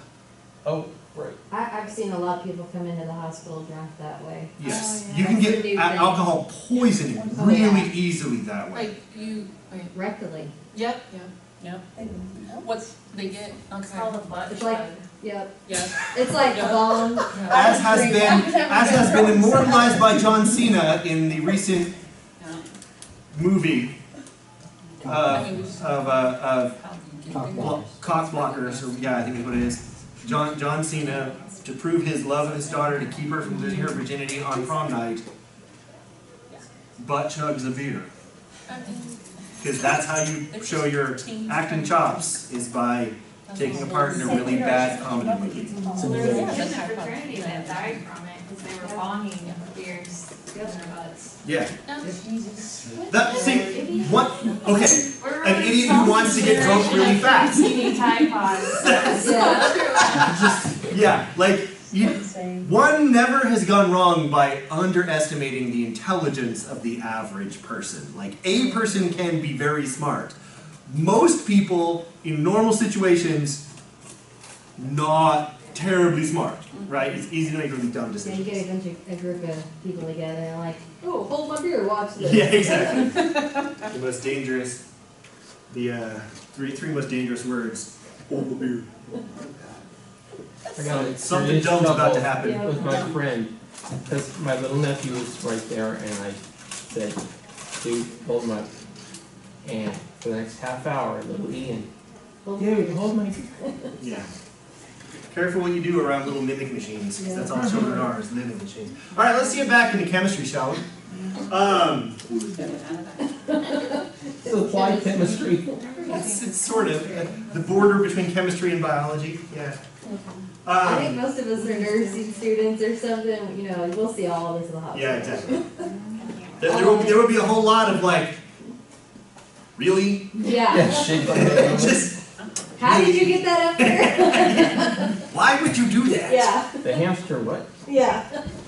All right, so molar volume. That 22.4 liters equals a mole of gas can be used as a conversion factor. So what this means is, I could ask you questions like, what's the volume of this many moles of hydrogen at STP? I could then ask a follow-up of, and now change the temperature of that, and what's the new volume? Yes, is that? Why would I want to do that? Why would I want to take two concepts and string them together in the same question?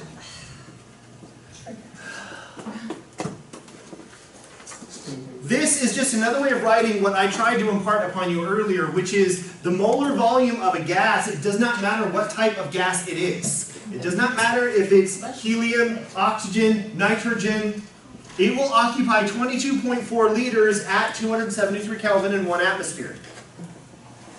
Now the weight of that gas, that will obviously be dependent upon the weight of the molecule that makes it up. But a mole of that gas will have 22.4 liters of volume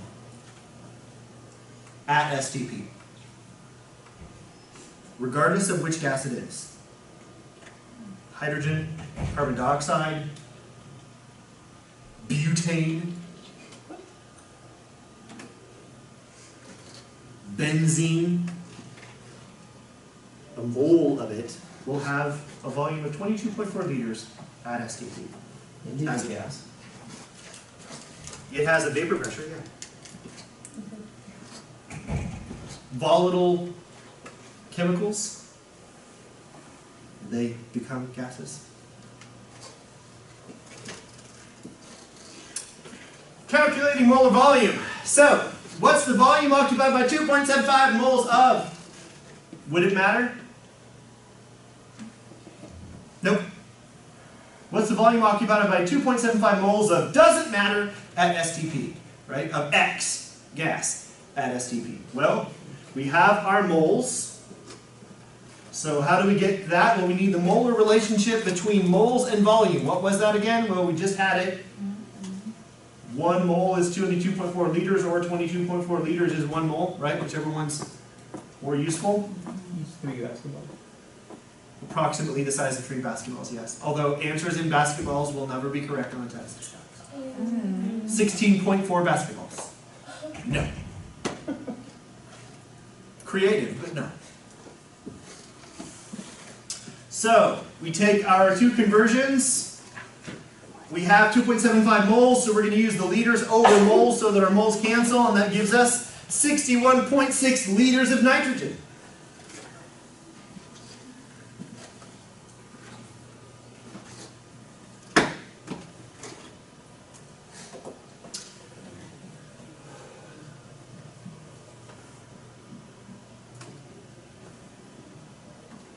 Here's the thing. Most gases that you guys are going to actually interact with are not pure gases. Most of them are mixed gases. The atmosphere itself is a mixed gas of all the things in it. So, let's talk about Dalton's law for partial pressures. It's a very simple application. For mixed gases, the partial pressures will always add up to the total pressure. It is arithmetic. So if we were to combine helium and argon together into one tank, if the volume stays the same, then the new pressure of that tank would be just simply the addition of the pressure of helium and the pressure of argon. This should make sense to you. Because what is pressure? It's simply the amount of times those atoms are hitting, coming into contact with the boundaries of that container, right? And so if we add enough things to create 2 atmospheres of pressure, with enough things to create 4 atmospheres of pressure, doesn't it make sense that you would just have 6 atmospheres of pressure? I mean, why would it be multiplicative? Why would it be less than that? It's like if I put a 5-pound weight on your chest and then put another 5-pound weight on your chest, you would not go, wow, that's 15 pounds. It would be 5 plus 5, right? Partial pressure for gases is exactly the same. What that means is the total pressure is equal to all of the partial pressures summed up. So, guess what this means? If I give you a total pressure, I could ask you for a partial pressure of a certain thing, as long as you know everything else, right? Like P1 plus P2 plus P3 plus whatever, how many more there are. If you know all but one, can you solve for that one? Yes. As long as you know all but one. 1 mole of nitrogen is 1 atmosphere. If we mix in 0.4 moles and 0.6 moles together, we get one atmosphere for that same volume. If we have 1 mole of gas in total at STP, the volume will be 22.4. It does not matter what gases are there. If there is a total of 1 mole of particles at STP, that is the volume. Knowing that, it means that if I was going to be very mean, you could take that understanding and do all sorts of hokey things with it.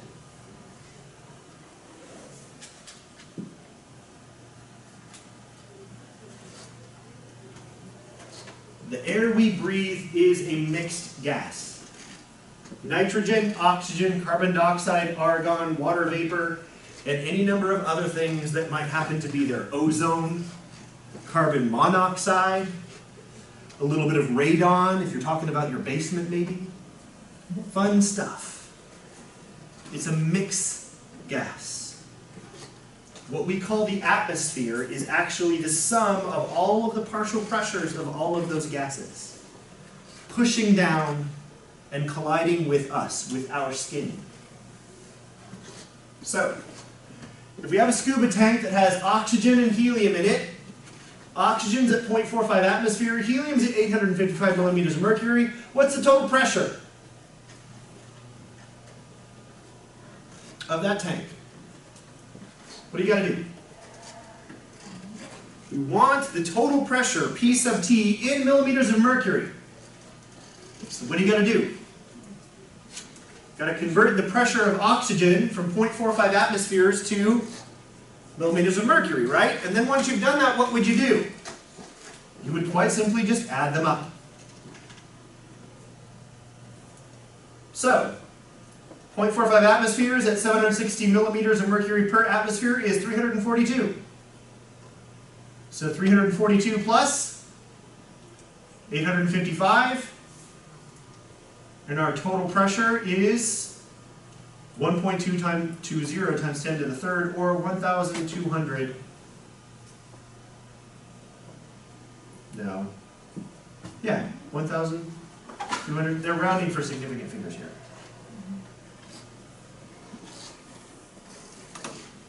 Millimeters of mercury.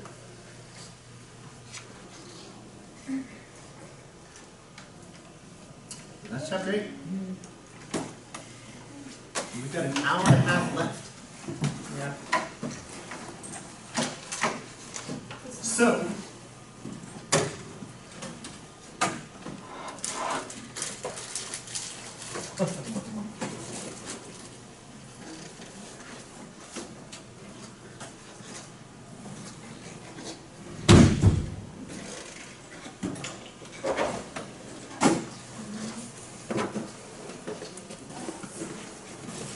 this was the hard part from chapter 7, right? This is the one that like, what, wait, what, huh,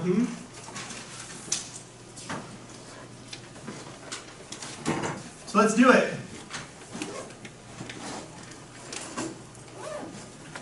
I find it's usually easiest to start with the first thing and keep going until you get to the end. So what do I mean by that?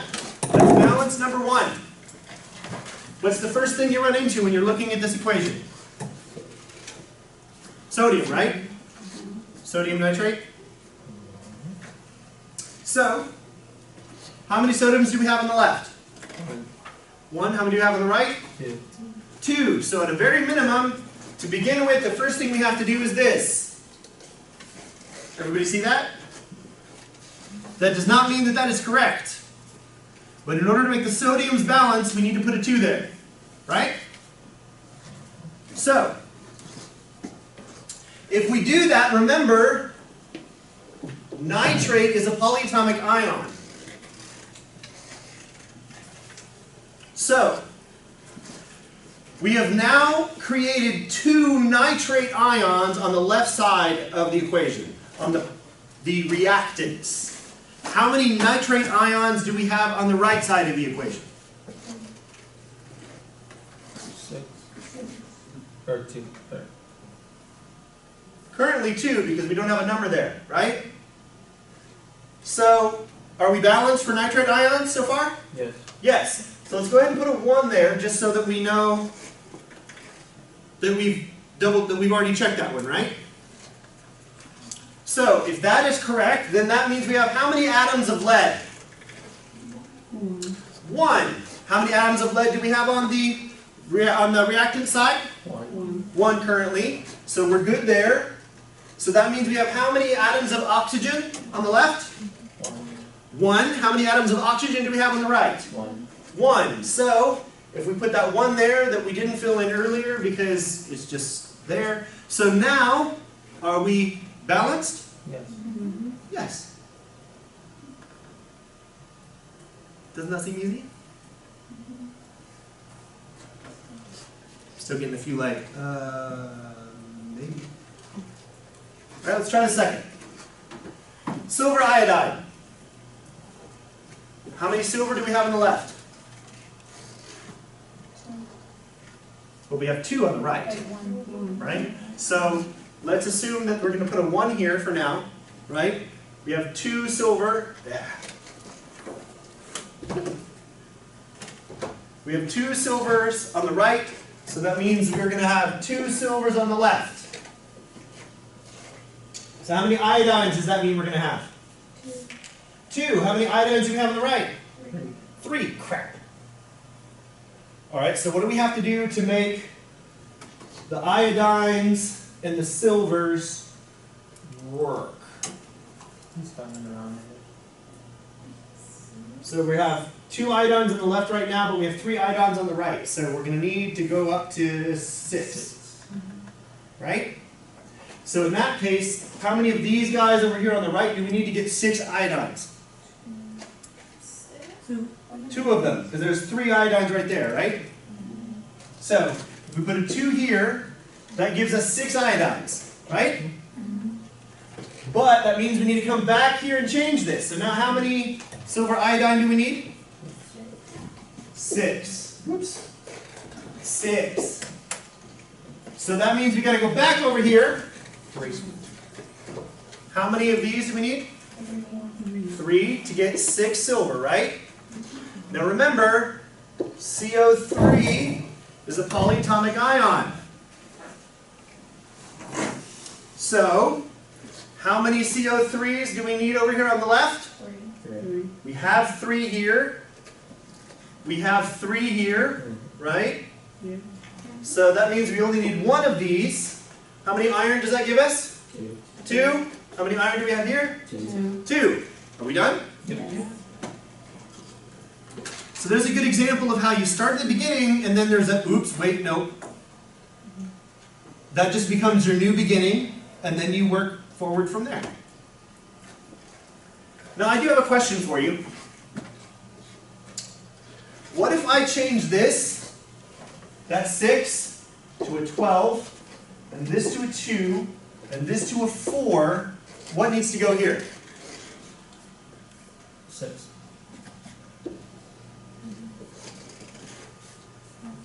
Would that still be balanced? The ratio of all of those things would still be the same, right? The ratio of 6 to 2 is the same as the ratio of 12, 6 to 1 is the same as the ratio of 12 to 2, right? The ratio that we're looking for, the correct balanced equation, is always going to be the one with the lowest whole number total. So if you have a test question, or a homework question, it's going to be looking for the 6, 1, 2, 3 answer, not the 12, 2, 4, 6. Everybody follow? As long as you're looking for correct. If it was an aspect of which of the following equations is balanced, the 12, 2, 4, 6 would still be balanced, right? Versus the 12, 2, 4, 3, that would not be balanced, right?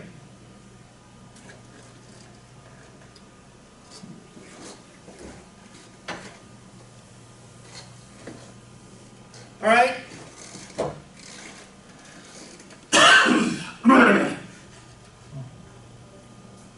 What about number 3?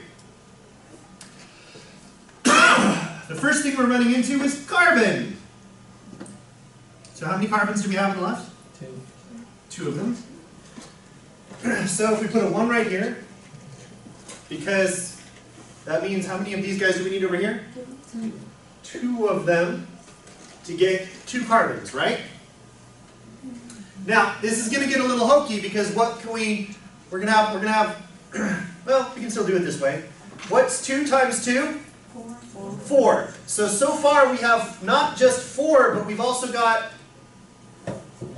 5, right? Oxygen. So how do we do this? Because we've got 2 there, but also 2 there. All right. Well, before we worry about the oxygen, let's worry about the hydrogen. How many hydrogens do we have here? 4. So how many waters? Is there any hydrogen in here? No. Hydrogen's in the water, right? So how many of these water molecules do we need to make 4? 2. 2 of them. Bloop.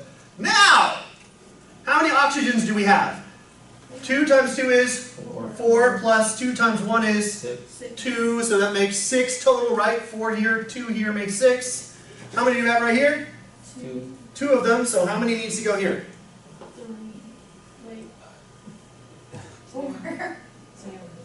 We need 4 more, and 4 atoms of oxygen in an O2 would be a 2.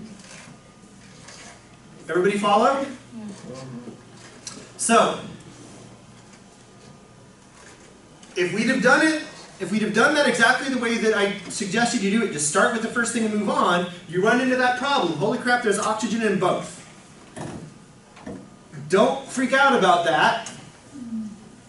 Just set the oxygen aside and keep going. What's the next thing on the left? Balance it on the right, and that might be all you need to know. In this case, it did, right? Because we figured out that with this much water, it gives us 6 oxygens. 2 of them are accounted for here, which means the other 4 has to come right here. And now we're balanced. Question? So in solving these, you should always kind of go from like left to right as far as like looking at which. Theoretically, you could start anywhere you want, but like I said, it's usually easy to start at the beginning and keep going till you get to the end. So I always start with just the first thing you run into. Whatever that first element is, just grab it and go. Start from there.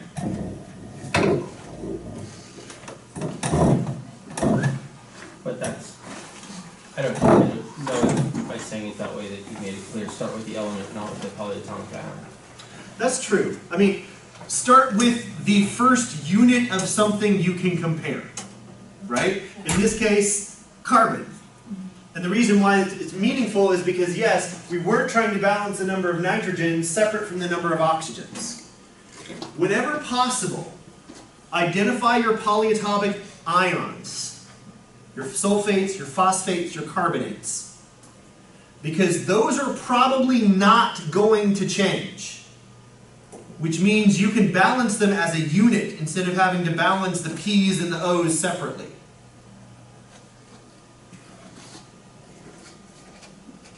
Now, you could get something that's complex enough where it does change. Something can convert sulfate to sulfite. Pull a couple of oxygens out of it. It is possible. But chances are, especially at this level of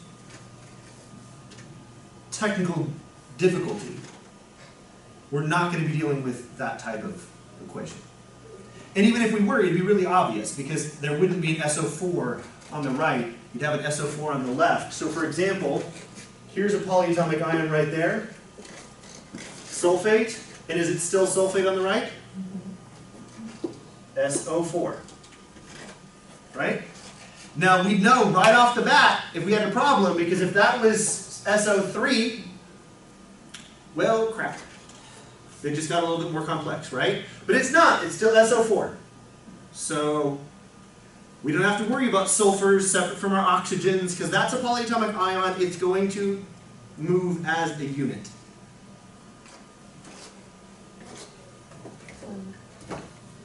So let's try this one.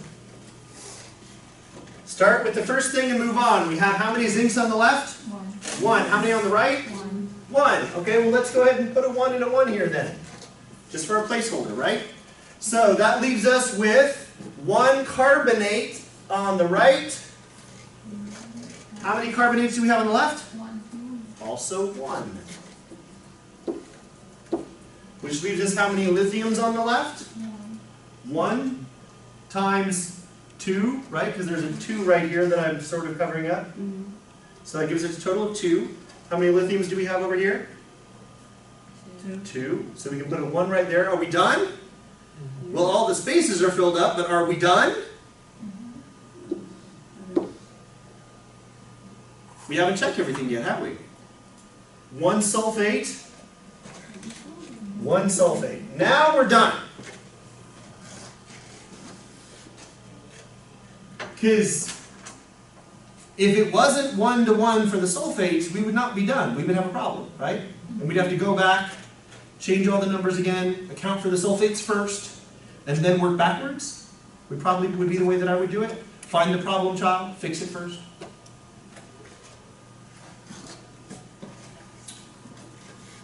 Vanadium oxide plus calcium sulfate to calcium oxide and vanadium sulfate. How many vanadium do you have on the left? How many on the right? 2. All right, well then let's put a 1-to-1 there for now, right? So that leaves us with 5 sulfates. How many sulfates do we have on the left? Or sulfides, excuse me, not sulfates, sulfides. 1. So how many of these do we need? 5. That leaves us with 5 calciums. So what do we have to put here? 5. Which gives us how many oxygens? 5. How many do you have on the left? 5. So are we good? Yes. See how easy this is?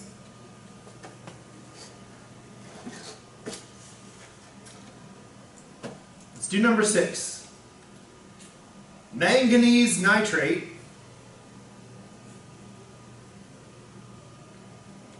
and beryllium chloride to beryllium nitrate and manganese chloride.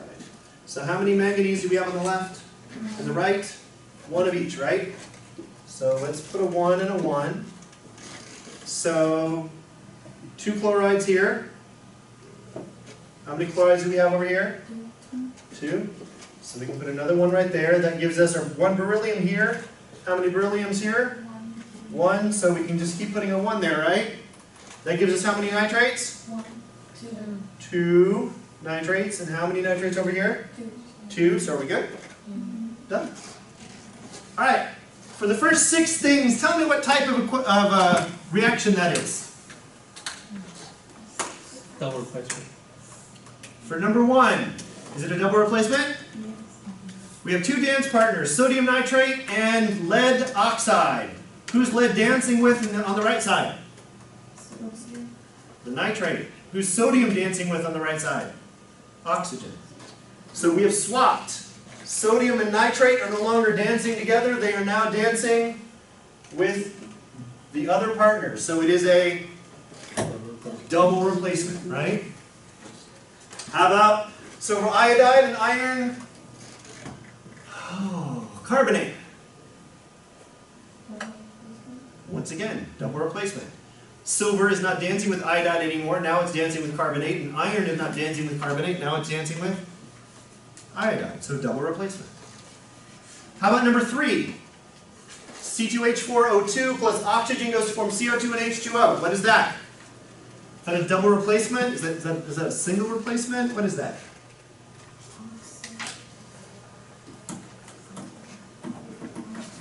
It is a specific category of reaction pertaining to organic molecules that is called combustion. Right? That is a combustion reaction. What would it be going in the opposite direction? If we were taking water and CO2 and putting them together to form that carbon, that organic molecule, what would it be? It wouldn't be a combustion reaction, it would be a... Soda. What? Soda. Soda? Carbonate water. So CO2 is carbonate. That's what we're starting with. I know it, I can't think of the word though.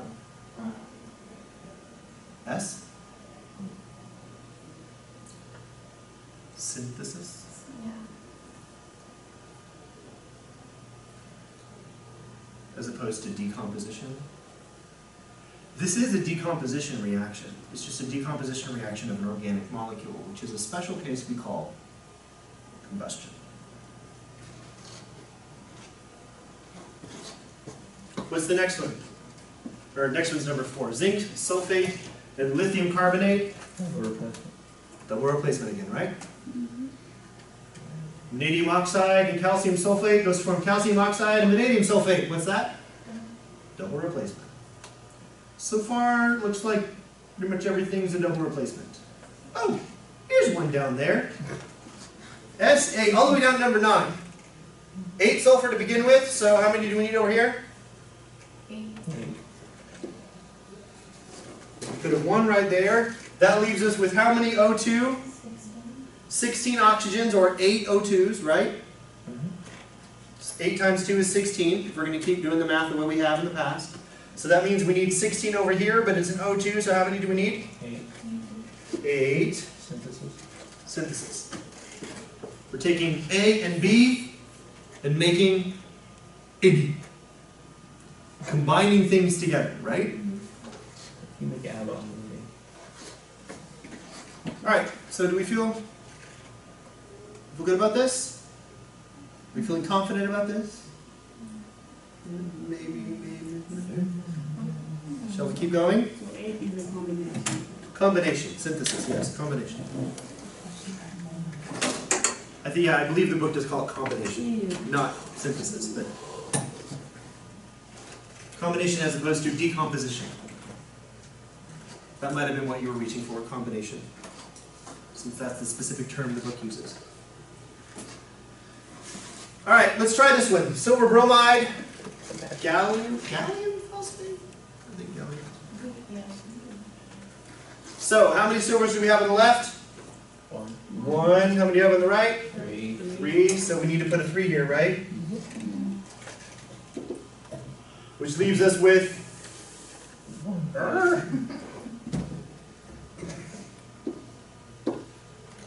how many phosphate molecules? 1. How many do we have on the left?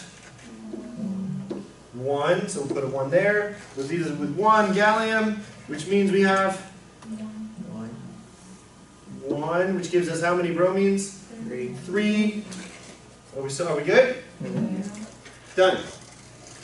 Double replacement looks pretty easy, doesn't it?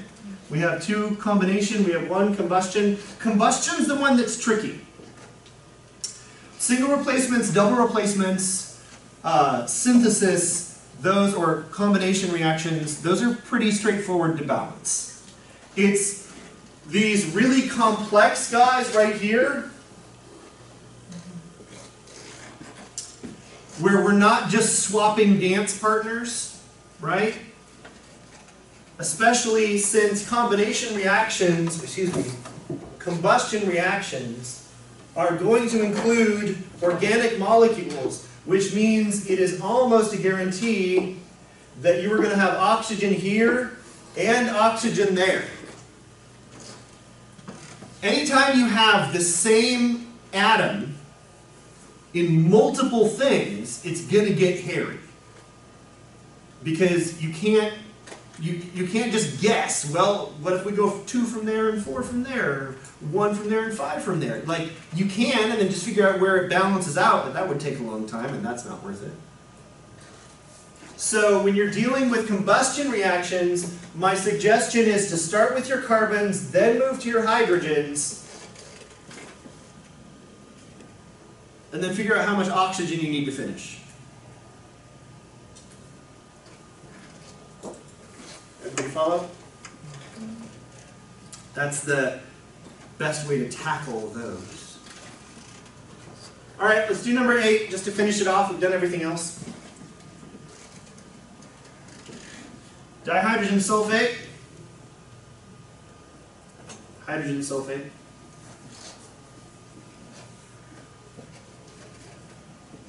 Boron hydroxide. Boron hydroxide. So let's start with this. We're going to have our H2. How many hydrogens do we have over here? 2.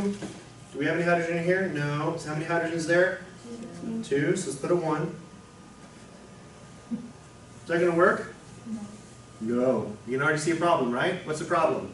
What's the only place to find hydroxide molecules? Over here.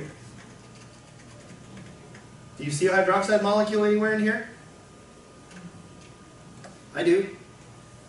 You have to write it differently. Do you see it now? So, this is our source for hydroxides. so we have identified a problem child. So what do you do when you identify a problem child? Start there. So, this is hydroxide and hydrogen. That's what H2O is. It is a H plus an OH, right?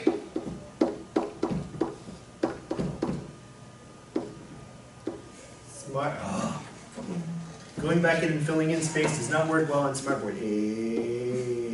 H there. Squiggly line? You have to like reset the board. Parkinson. Anyway, alright, we're almost done. Sure, it'll be fine. So, that's an H and an OH. We need 3 of them over here, right? Okay, so that means we could put a 3 right here. No, yep, we might have to reset the board totally.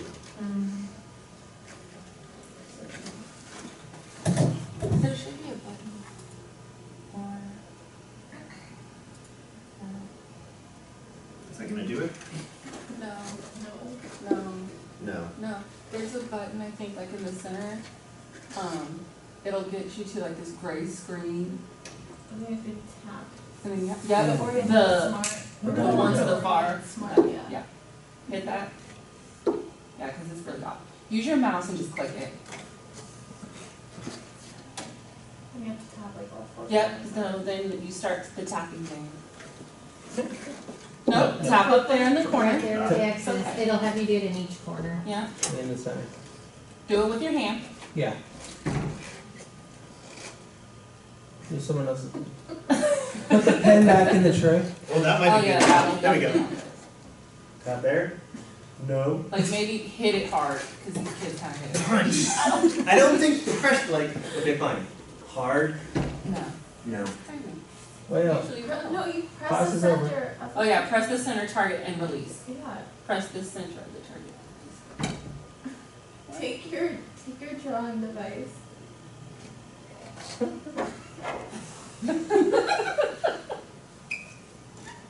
I tried this already. Or tap the center of the board. Just tap it. No. No. you might have already screwed it up. Hit, Yeah. hit that little button on the Yeah, tray again. reset it. Oh, that, yeah. There you go. Let's try that. Yep, there it's fine. There. You screwed it up again? You're broken. I broke it. Perfect. Technology, ladies and gentlemen. Let's try this. Hit it while it's there. Put that in there, and then touch. Nope. Try the mouse. No, they usually use hands. Yeah. Like, I've seen too many kids fix this problem. They Yeah, literally like- jump up, tap it with their hands. It's, they can figure it out. All right, we'll just do this talking. Or we'll go back to slightly lower tech. As I'm being videotaped with my inadequate use of the resetting a smartboard. I enjoyed that. Did you? Press the button. D600. With the pen. It didn't work. Click on the email icon. I touched it, it's not working. Slide the mouse. Now I'm having flashbacks of scenes from Cloudy with a Chance of Meatballs. Slide the mouse. Anyway, alright, so here we have our hydroxyl, right? Here we have water. So we need 3 waters in order to get those 3 hydroxyls, right? So we can put a 3 there. Is that working so far? Yes. Here's the problem. Is that going to work? Because that would put us a 1 there. Do you see a problem? Once again, we have a problem because that would give us 1 boron and here we have 2 borons. So, let's double all that up, right? 2 borons, not 3 hydroxyls there, but 6 hydroxyls, right?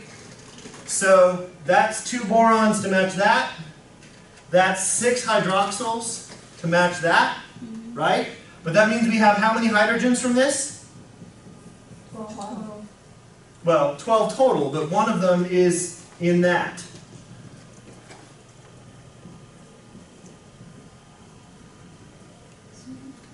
So how many spare hydrogens do we have? Just 6. right? Because those, one of those hydrogens in that H2 is part of that hydroxyl. Okay? So you have 6 spare hydrogens.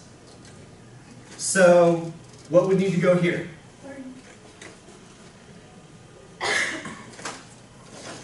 So this 6 applies to that and also to that, right? So that means that we have how many sulfates? 3 of them. How many sulfates do we have here? 3. So if we put a 1 right there just to show that we actually did the math, is that balanced now? Yes. So this one was tricky for a couple of reasons. 1, there was a problem child in there, right? And 2, you also had to realize that H2O can also be written HOH. Good for a good problem, though. I like that. Can you pull out a slide for a second? What's that? Section.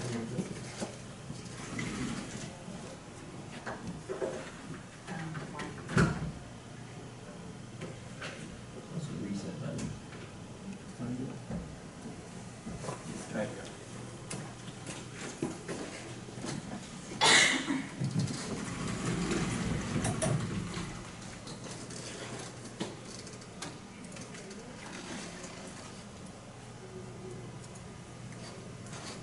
You might have to go through the orient.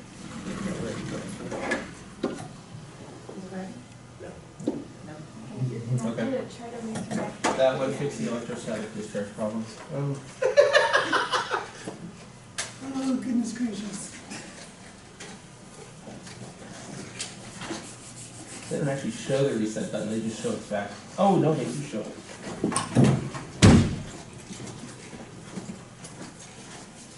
This is where I go take a class on how to use a smart board. I keep saying, I think it's fun watching you. Well, so far I've been able to manage it. It's like, yeah, all right. So now technology is getting the better of us. Yeah, press the center chart, press the reference. It's fun now. No? Maybe you should press it when it's flashing, if you first see it and it's flashing. I'm sorry, but you guys have not tried it. I thought you had to hit it with a pen, but. I thought you had to hit it with your hand. See, I'm glad that we had our observation on Tuesday because one of the things that I'm graded on is my ability to use technology. And so far, I'm utterly failing. Like, I consider myself good with technology, but the smart board broke, and now I can't fix it. I can click here.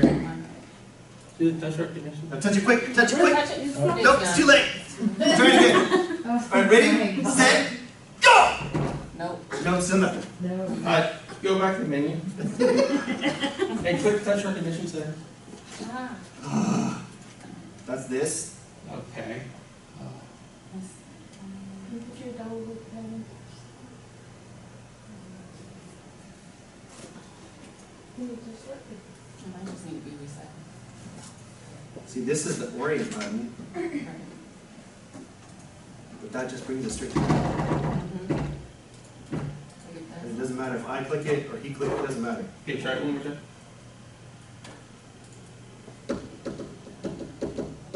Hold it down. Hold it. Hold it down.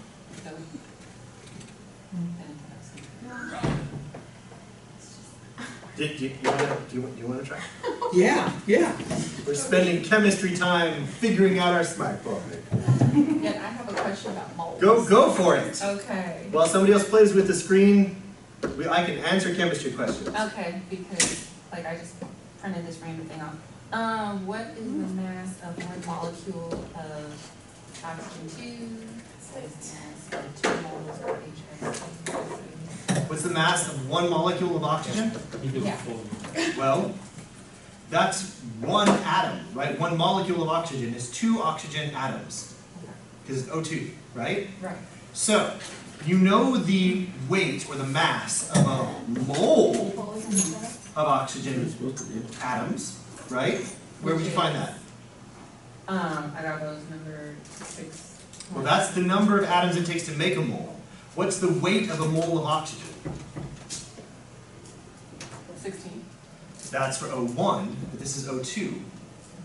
So we got, but still, it's O2. It's a mole. So that's the thing is, if this is a mole, what's the weight of one oxygen atom, right? Yes. Okay. So that works because it does. If we're talking about atoms, so that's 6.02 times 10 to the 23rd atoms, right? So it's 16 grams, 1 mole of oxygen, even if they're combined together, 1 mole of oxygen atoms is 16 grams. So that's the weight of 6.02 times 10 to the 23rd. How much would 2 weigh? How much would 2 oxygen atoms weigh? 2 moles, yes, would weigh 32. But that's not the question that you asked. You asked, how much would 2 atoms weigh? So 6.02 times 10 to the 23rd atoms weighs 16 grams. That's true, we could always. How much would 2 atoms I weigh? did. When I unplug the USB, there's no power to it.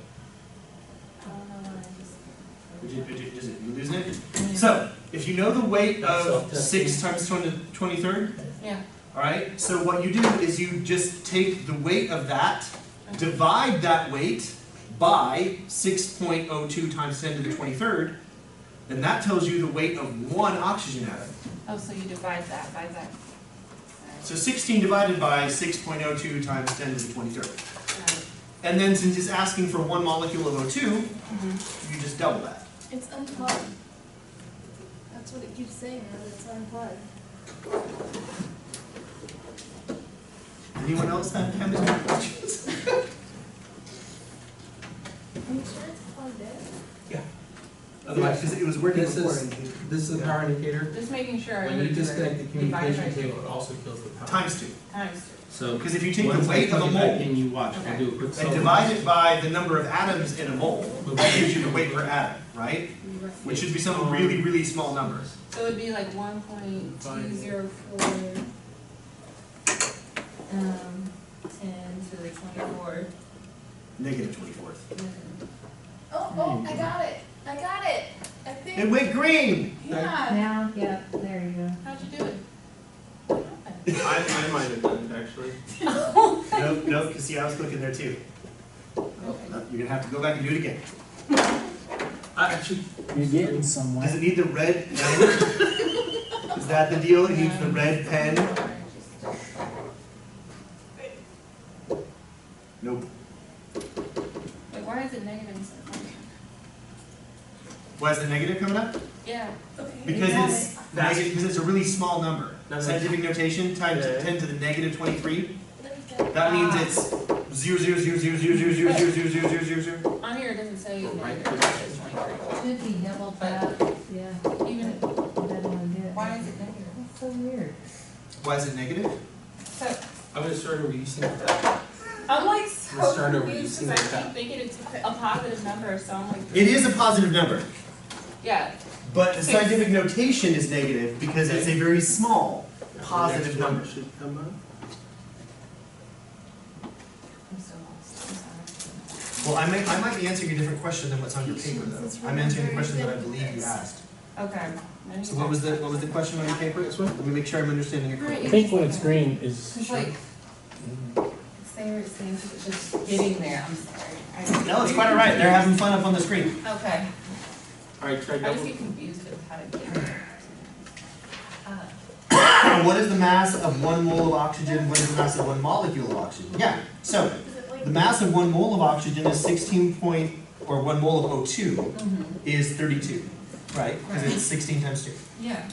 But then what's the mass of 1 molecule of oxygen? That's that Yeah, divided by okay. the number of molecules in a mole, which is 6.02 times 10 to the 23rd. That's right. Which is why you get a number times 10 to the negative 20 something, Yeah, right? Because it's a really small number. okay. That's what the negative in your scientific notation, that means it's a really big number, Right. right? I Because just that want means the literally touch, it's so let's 6.02 try to use times your finger. 10 to the 23rd power. Okay. If it was, when it's negative, it means 6.02 divided by 10 to that many power. That's what the negative exponent in scientific notation Maybe is. it's a So try again. you could say that it's like, so 32 divided by 6.02 is going to be 4 point something? To the negative, or no, Just- 6.02 in general. Right, just 6.02 in general. It is, what? 32 divided by 6.02. Correct. Well, I got like a 5.31. Yeah. Okay. Because you 5.31. said 4. That's why I Well, yeah, 24 would be 4, so yeah, 5, yeah. So 5-ish, right? Okay. But that's, that would be if we're just divided by 6.02, Right, not 6.0 times 10 to the 23rd. right. So it needs to be 5.02 times lots of zeros before 0.00000000502, right? That's what the negative is. So if you actually do 32 divided by 6.02 times 10 to the 23rd, you're going to get 5.02 times 10 to the negative 24th or something like that, Yeah, okay. because it's really small. Yeah. So the negative in the exponent does not make it a negative number. It just makes it a small. Got it? Yeah, that makes sense. You can review that in chapter 1 if you'd like. Scientific notation. Just don't break it, kids. You broke it first. All I was doing was drawing on it. We got the first one to work. It's just the last one. Time to go home. Getting close. Yeah. I mean, we can do some. Well, actually, let me ask you this question. Out of everyone that's left, the thing I really wanted to cover was there you go, the balancing of equations from chapter 7. But then we also have all of the math for the gas law equations from chapter 8. Do y'all feel comfortable with that one? 'Cause that's it. Oh, We're step 2 now. I got like 8 Just more. gotta hit it like 8 times. we go like 20. And then go back, press the orient or right click button. That would go back. Yeah, that would go back. We want to go forward.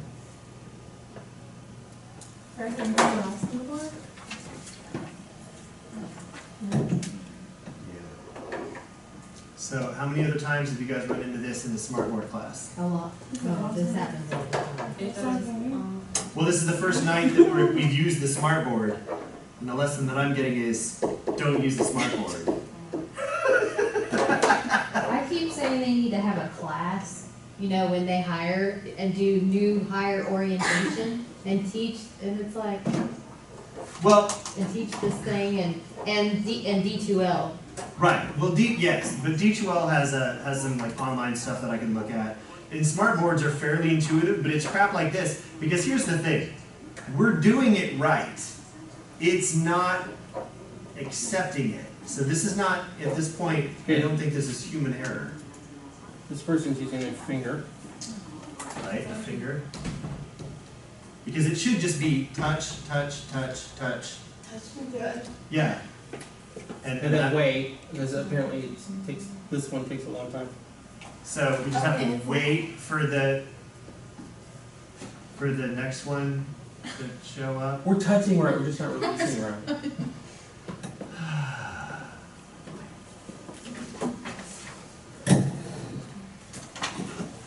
I hate letting everybody go an hour early. We got stuff we can talk about chapter 9.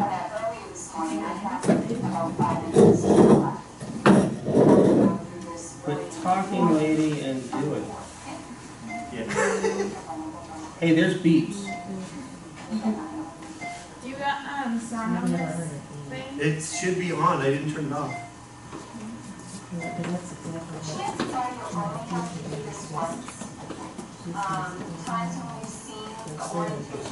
Maybe this cord's a little messed up. Yeah, volume's on. Oh, What?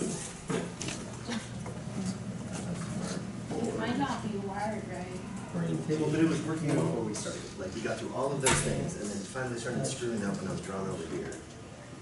And then just stopped responding at all. Yeah, when it stops responding, it's the electrostatic. Okay. Press firmly, finger or pen. Each cross ordered indicated the white pen, which is brown. Let's start it. Half an hour now.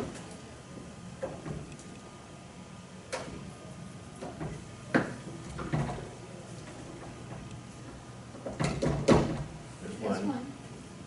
Maybe Nope. I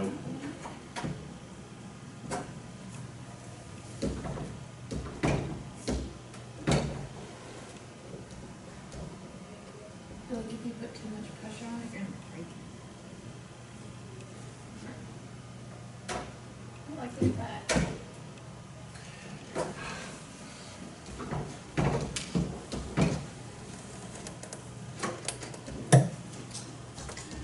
Well, it Chapter turns 9 green, it means is you also look at. fairly short. That's what you can see. If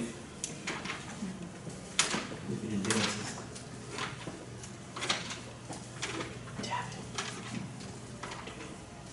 You tap it again.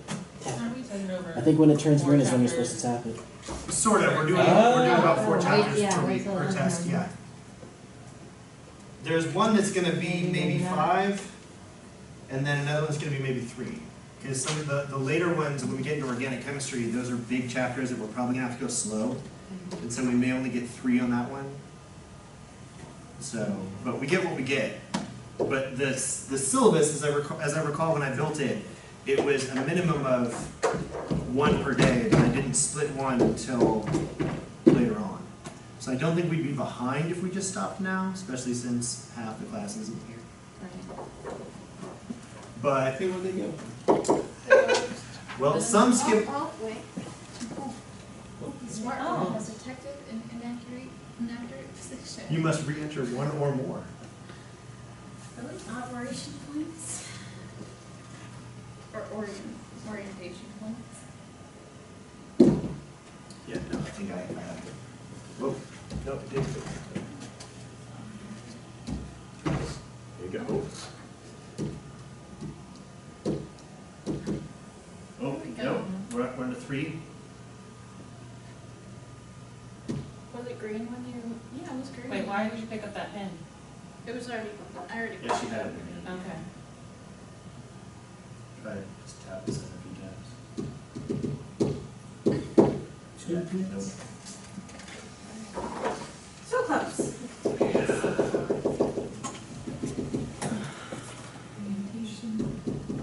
All right, that's enough of that. All right, so I'm gonna take a vote out of who's left. Do we want to work on some problems from chapter 8 tonight? Or do we feel confident in an equation with 6 variables that you could solve for one of them? I'd rather work for problems from chapter 8. You'd rather work problems with chapter 8? Okay. We can do that. All right, that's enough. Enough messing with the smart board. Is that all we're gonna be doing for the rest of the night? messing with smartphone, yeah. Yeah, that's what I'm trying to avoid doing, actually. Is nothing other than messing with the smart board. Actually talking about the math. Right, well, we can do math with whiteboards. But yes, if that's what we want to do, then we can work a few problems from chapter 8. And then call it quits after that. Because if we get 20 or 30 minutes of that, we're not going to start chapter 9 with 20 minutes left.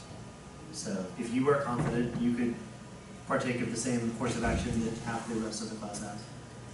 You can skip out, it's up to you. I can tell you that considering that chapter 8 was all about the gas law, conceptually or otherwise, all of chapter 8 homework is going to be about the gas law. So, but yeah, if you're confident in doing the math, then yeah. Math I'm good with, it's everything else. Okay. It really is the trick of, here, let's do this. We're going to go into chapter 8 practice problems. Oh, and you guys are practicing off of that stuff? Well, it's that, or I pull stuff out of the homework questions. So, well, and which I could do, because I can pull stuff out of the previously done homework ones. Something else that y'all should realize, there are practice problems in between sections in the book as well. So for example, if you want more practice balancing equations, there's about 16 equations that you could practice balancing in the section of chapter 7 on that, and half of them have the answers at the back of the chapter. So you want to double check your work, you can go there.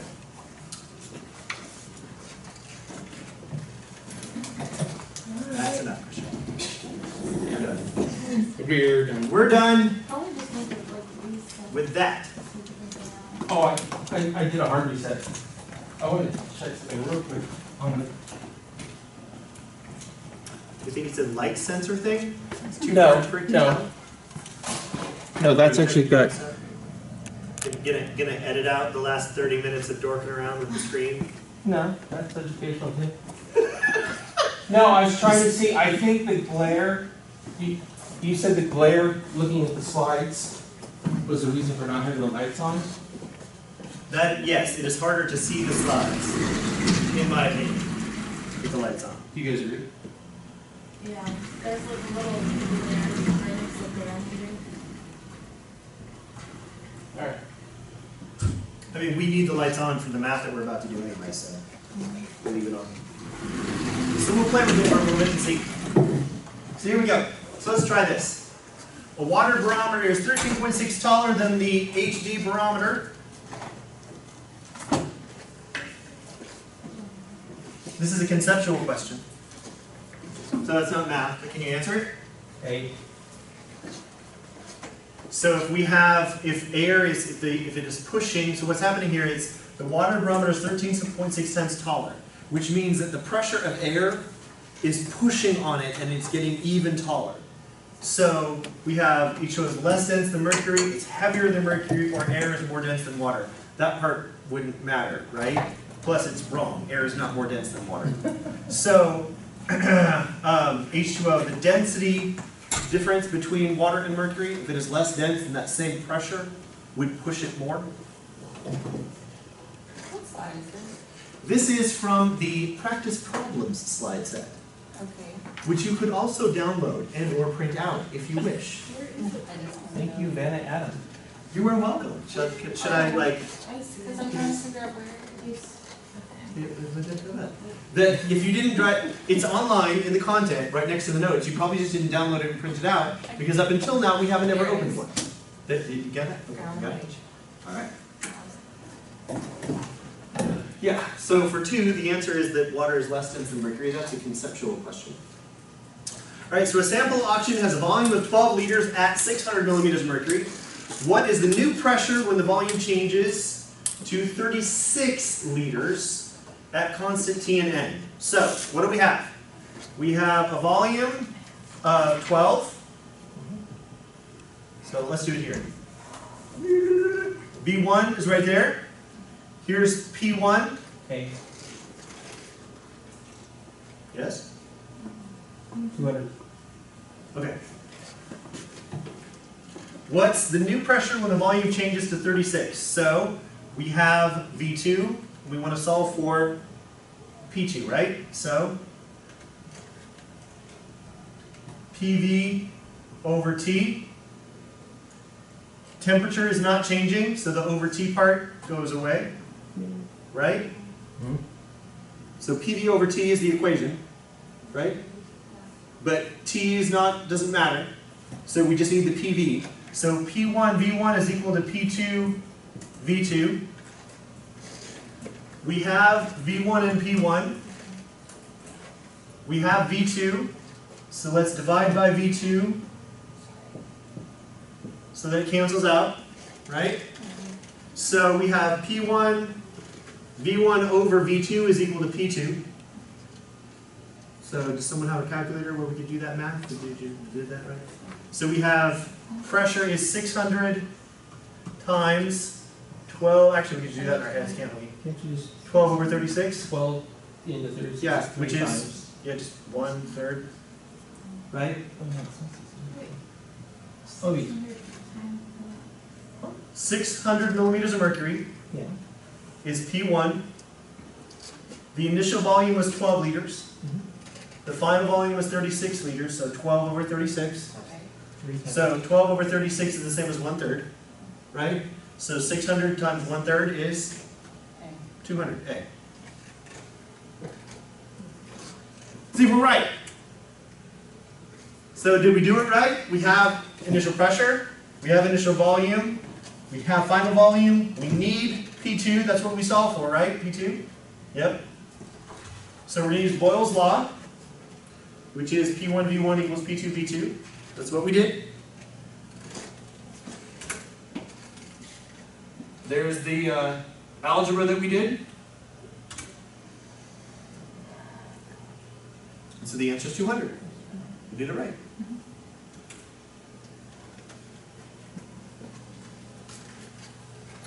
Conceptual check.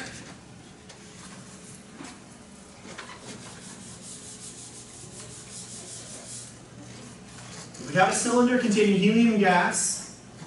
Indicate whether cylinder A or B represents the new volume for the following changes. So, if this is helium, if the pressure decreases, are we talking about A or B? B. So we're talking about P and V here, right? So as the pressure decreases, Volume decreases.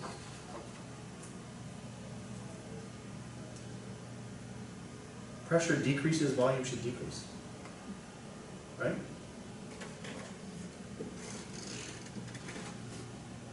As pressure decreases, volume decreases? You talking about the pressure exerted by the plunger or the pressure? No, the pressure exerted by the gas. Oh, The plunger is free floating. So what is the relationship between pressure and volume? That is the question. Go back and look at, look at that, the relationship between pressure and volume. That's PV, right?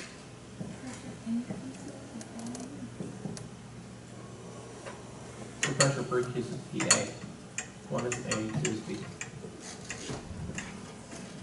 Sorry, I thought you were talking about the plunger. No.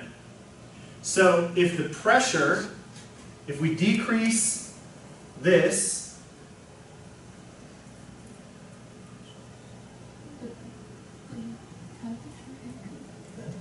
yeah, that should be inverse.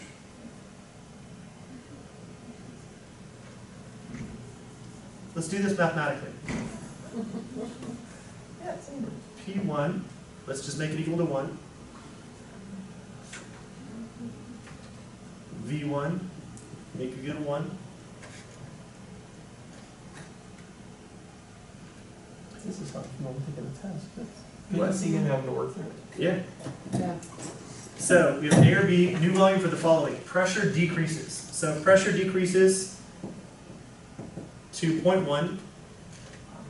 What's 1 times 1? Right? So to get, if this is P2 is 0.1, so V2 would have to be what to also equal 1?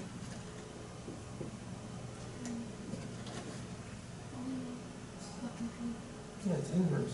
You Yeah. lost me on one. Okay, so I just pick numbers. If the pressure is 1 and the volume is 1,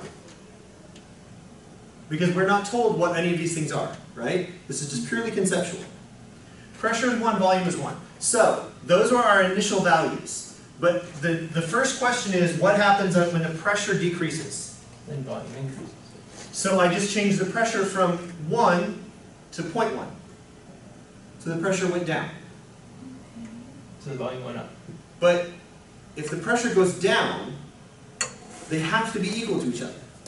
P1 V1 has to equal P2 V2, right? So if this is 1 and 1, from that, and then the new one is 0.1, so it decreased from 1 to 0.1, but in order to be equal,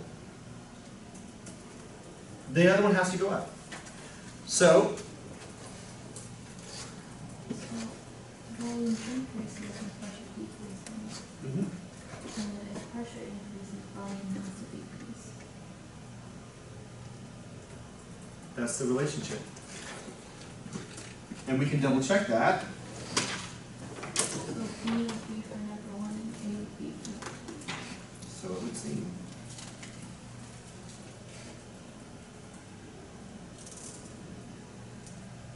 As volume decreases, gas molecules become more crowded and cause the pressure to increase. And vice versa.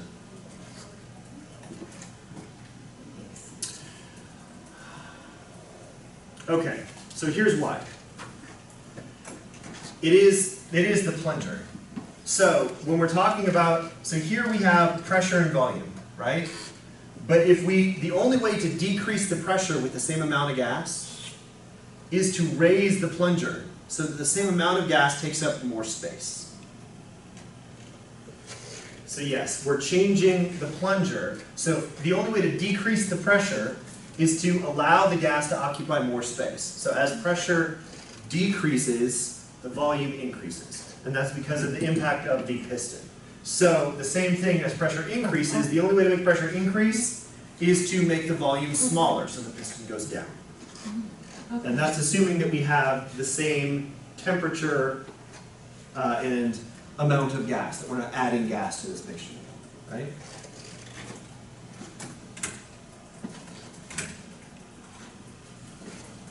Here's math.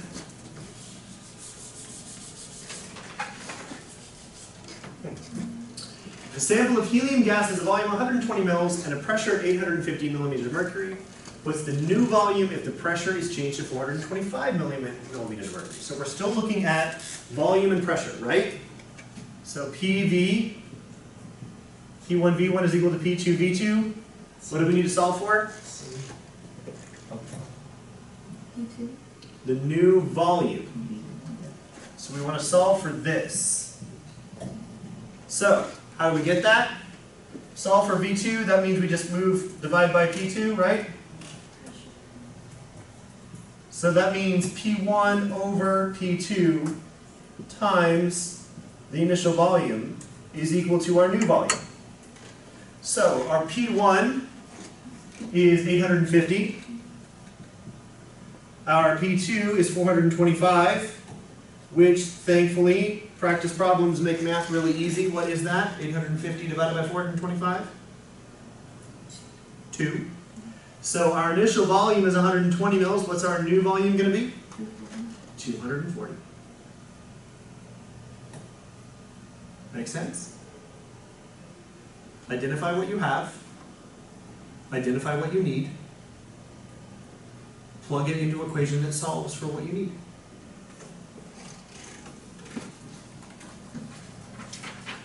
Here's that same thing. P1, P2, V1. We need V2. Use Boyle's law once again.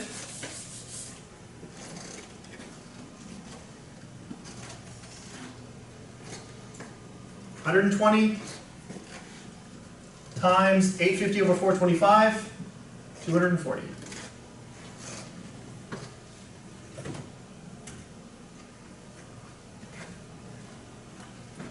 A sample of helium gas in a balloon has a volume of 6.4 liters at a pressure of 0.7 atmospheres. So, I'm going to put 6.4 liters and 0.70 atmospheres right here over that red balloon. So that we know that that's what we're starting with, right? At 1.4 atmospheres, are we talking about A, B, or C? So what are we changing? When we go from 0.7 to 1.4 atmospheres, we are increasing the pressure. So what are we going to do to the volume? It's still PV. Pressure, volume. So if one of them goes down, in order to maintain that constant, the other one has to go up. So if we are going up with pressure, what does volume have to do? Go down. So which balloon is it? A. The next slide tells us that we are correct. Balloon A.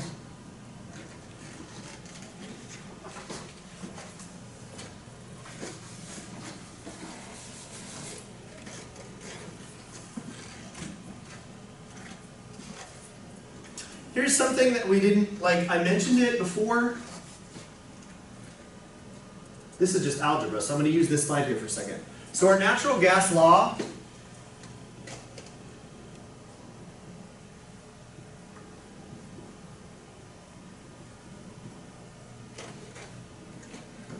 is equal to a constant. And that constant is called R. Now you can look up R in any chemistry book other than yours. Why is that? Because this is an introductory chemistry textbook for non-chemistry majors. So the degree of detail that this textbook is going into, it does not reach what R is. You can also look it up on Wiki. But another way to write this, you can move this NT to the other side, and you can have PV is equal to nRT. That's just moving this NT over here next to the R, right? This is the ideal gas law. What this means is if you know R, you could solve, and you know the temperature and volume, then you know the pressure and the amount. You have to know everything, just like anything else. But R is a constant. That's what it means here. And so that's how we get the PV. If we put a 1 next to all of these, that's how we get P2V2 over N2T2. Because it doesn't matter what the gas is, there is a relationship between that gas's pressure, temperature, volume, and molar amount that will always be the same. If we change one of these things, it could change any of the other ones as well, unless we put it in a system where the only thing that can change is one variable. So if we keep the amount constant and the temperature constant and change the pressure, it's going to change the volume, right? Change the volume, it's going to change the pressure. You don't have to understand the value of R to understand what it means. There is a relationship between the pressure, volume, temperature, and amount of any gas, and it will always be equal to the exact same thing, that constant. That is why we can do this 1 to 2, initial finding. Because it doesn't matter what the gas is, there is a universal relationship between the amount of gas you have, the pressure that gas has, the temperature the gas has, and the volume that it occupies. Period. Do you guys know how, before you leave, let me ask you a question. You may or may not care. Do you know how air conditioners work? They suck air in through a filter or whatever, and then pull the air as it comes. Like, There are filters. coils or whatever. Yes, there are 2 coils. And yes, there is a filter, but the filter is to try and purify the air inside your house. So an air conditioner works to take the air inside your house and cool it down. But the way it works, and the reason why I'm bringing it up, is because it has everything to do with what we're talking about here. So, let's take a chemical, like Freon, which is what you have in your AC, all right? Now, if we were going to take what's that? It's actually R14 now. Oh, true. Well, sure. Because Freon is bad. But, here's the idea. If you have something in your house where you have a very, very cold chemical, all right? You run that chemical through a series of things where the temperature of the thing running through it is, let's say, negative 20 degrees C. It's not frozen at that temperature. I'm making this temperature up. It's just cold, all right? If the air that's passing across it starts at, say, 80 degrees, well, this is temperature. It starts at, say, 37 degrees Celsius, which is pretty toasty in your house, right? 98 degrees. That's pretty warm. Yeah, that's pretty warm. So what's going to happen is the heat from the air as it passes across it is going to be absorbed into this liquid as it goes through this coil, right? So the liquid that comes out of this coil will be warmer than negative 20. Let's say it will be rise all the way up to 10 degrees Celsius. Well, as this liquid warms, it cools the air. So the air that's coming off on the other side of this is coming off at a nice 27 degrees Celsius. A nice cool temperature. The air gets cooler, the fluid warms up. Perfect. We have now cooled our house once. Problem is that this liquid right here will no longer be good for cooling our house because it's not nearly as cold anymore, right? So how could we make that cold again? Use a compressor to decrease the volume, and then an air exchanger on the other side to let off that waste heat to the outside. PV over T. If we can take something by changing the pressure and the volume, by increasing or decreasing the pressure and the volume, which is what a compressor in your air conditioner does, that's the really expensive part of your air conditioner is the compressor. What it does is it takes this thing right here and it compresses it so that the pressure goes way up, the volume goes way down, and what that does is it really changes the temperature. It makes it go way up. So now outside, in that thing that you have outside your house with the big fan blades, right? What it's doing is you have another set of coils that is passing through. Except now the stuff passing through that coil is up at 60 degrees Celsius. And the air outside, 37 degrees, right? So as the air passes through this, it starts at 37 degrees. And what's going to happen to it? This stuff, the warm stuff here, is going to heat up the air. So the air is going to come out and be a little bit warmer, 45 degrees, Steve? So it's gonna go from about 98 to, I'm making up numbers, okay. but it'll cool it. So the idea is we change the pressure and the volume, which spikes the temperature. The reason why we need to spike the temperature is we need these coils to be hotter than a 100-degree day outside. So that when we pass that 100-degree air over those coils, if those coils are 140 degrees, then those coils are going to cool off and warm up the air, right? Mm-hmm. Even though it's 100-degree air, it's still going to become 110-degree air, right? And that's going to cool down the liquid in that coil.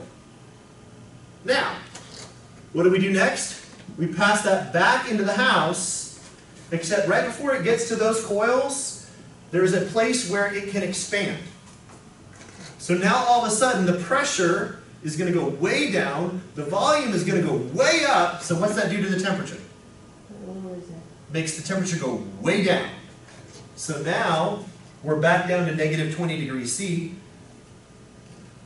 You can pass your air over the coil again, warm up the coil, it comes back through a compressor to make it really hot so that we can transfer some of that heat to the air outside. Then it comes back in, expands so it cools down really fast, and that's used to cool the air, and then this cycle just keeps getting repeated over and over and over again. The whole idea is outside you want that liquid to be hotter than the hot air outside. That way some of the heat that it absorbed in here is transferred to the air outside. That's why even on a 110-degree day, 105-degree day, whatever day it is, you go out and stick your hand over that fan, and it will be hot. Mm-hmm. But then when that cools off and is allowed to expand again, it gets cold. That is how an AC works. That's how the AC in your car works. That's how the AC in your house works. And it has everything to do with the natural gas law that we just talked about today. Now the microphone's broken. Well, that's the mic that crashed. Everything to do with this. Initial temperature volume during our compression. So we have one change right here where we increase the temperature so that we can get rid of the heat. And one change in here where we decrease the temperature. And that's neat. It makes sense, right? But it's like, well, how does it do that? How does it increase the temperature and decrease? We use electricity here to pressurize that fluid so that the temperature goes up. We increase the pressure, we decrease the volume, the temperature spikes. Why? Because if you decrease the pressure, or increase the pressure and decrease the volume up here, the temperature is the only thing that can change. Because it's a closed system. We're not adding more Freon, right? We're not losing it. Well, you shouldn't be losing it. So the only thing that can change is the temperature. And if you can spike the temperature high enough that it's hotter than the hot air outside, it'll still lose heat to that hot air. The exact same thing cools your refrigerator. So why is it that if you're hot, if your house is ever hot, you ever been like kind of hot when you come outside? You can either stand in front of your own thing, or you can just open up your refrigerator door, or if you have your freezer, just open up the freezer door and like shove your head in there for a second. Here's the thing. That's not going to cool your house, though. Why not? Because it's a closed system, you just opened it. The heat that it's taking out of the air in your fridge, where's it dumping that heat? Into the back, out the back. Out the back of the fridge into your kitchen. Mhm. So when you open the door, you're just letting the heat back into your fridge. And so you just spent a lot of electricity moving heat for no reason. It's not going to cool your house. Unless you want to cut a hole in the house, size of the fridge, and put the back And end then sticking seal out. it. Exactly, that would do it. And it That's it why becomes we- a window unit. Right. That's why yes, that is the idea behind a window unit. Well, that's why ACs are expensive, but that's why there's the outside thing. You have a point where it expands down here at the part where you're cooling your house, and then that air never leaves your house. It gets sucked in from your house, passed over the thing to cool it, and then back out to your house. The stuff that's outside sucks in outside air and passes it over the coils and leaves it outside. It absorbs heat from your house and then warms up the outside air. And then what can you do to completely defeat the purpose? Open your door and let the outside air in or the inside air out, which is exactly the same thing as opening your fridge. Like, it's just an exchange of heat, but it has everything to do with the way this gas law works. It's just math. And a spiffy chemical that can go through really big temperature changes over a short period of time. Here, you want proof? Go get a can of compressed air. They're cheap at Walmart. It's compressed air, specific volume, specific temperature, specific pressure. But you let some of that air out. What's going to happen to the can? Freeze your hand. It gets cold really fast. Why? Because as the air is leaving that can, what's happening to it? It's expanding. The pressure is dropping. The volume is spiking. So what's going to happen? What has to change? Something has to pay for that. Temperature.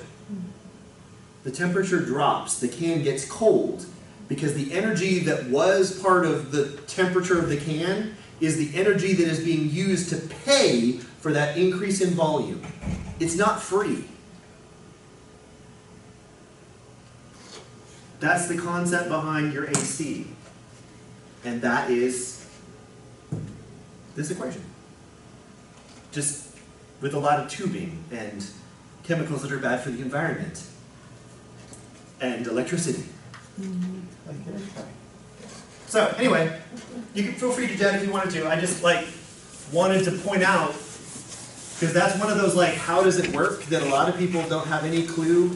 So it works, here's how it works. I press the on button, and then it gets cold. I change my thermostat, and it gets cold. Yes, but why? Because of chemistry. I can understand that, and I still conceptually struggle with that. I know the theory, but All right, do we need to do more math, or are we good?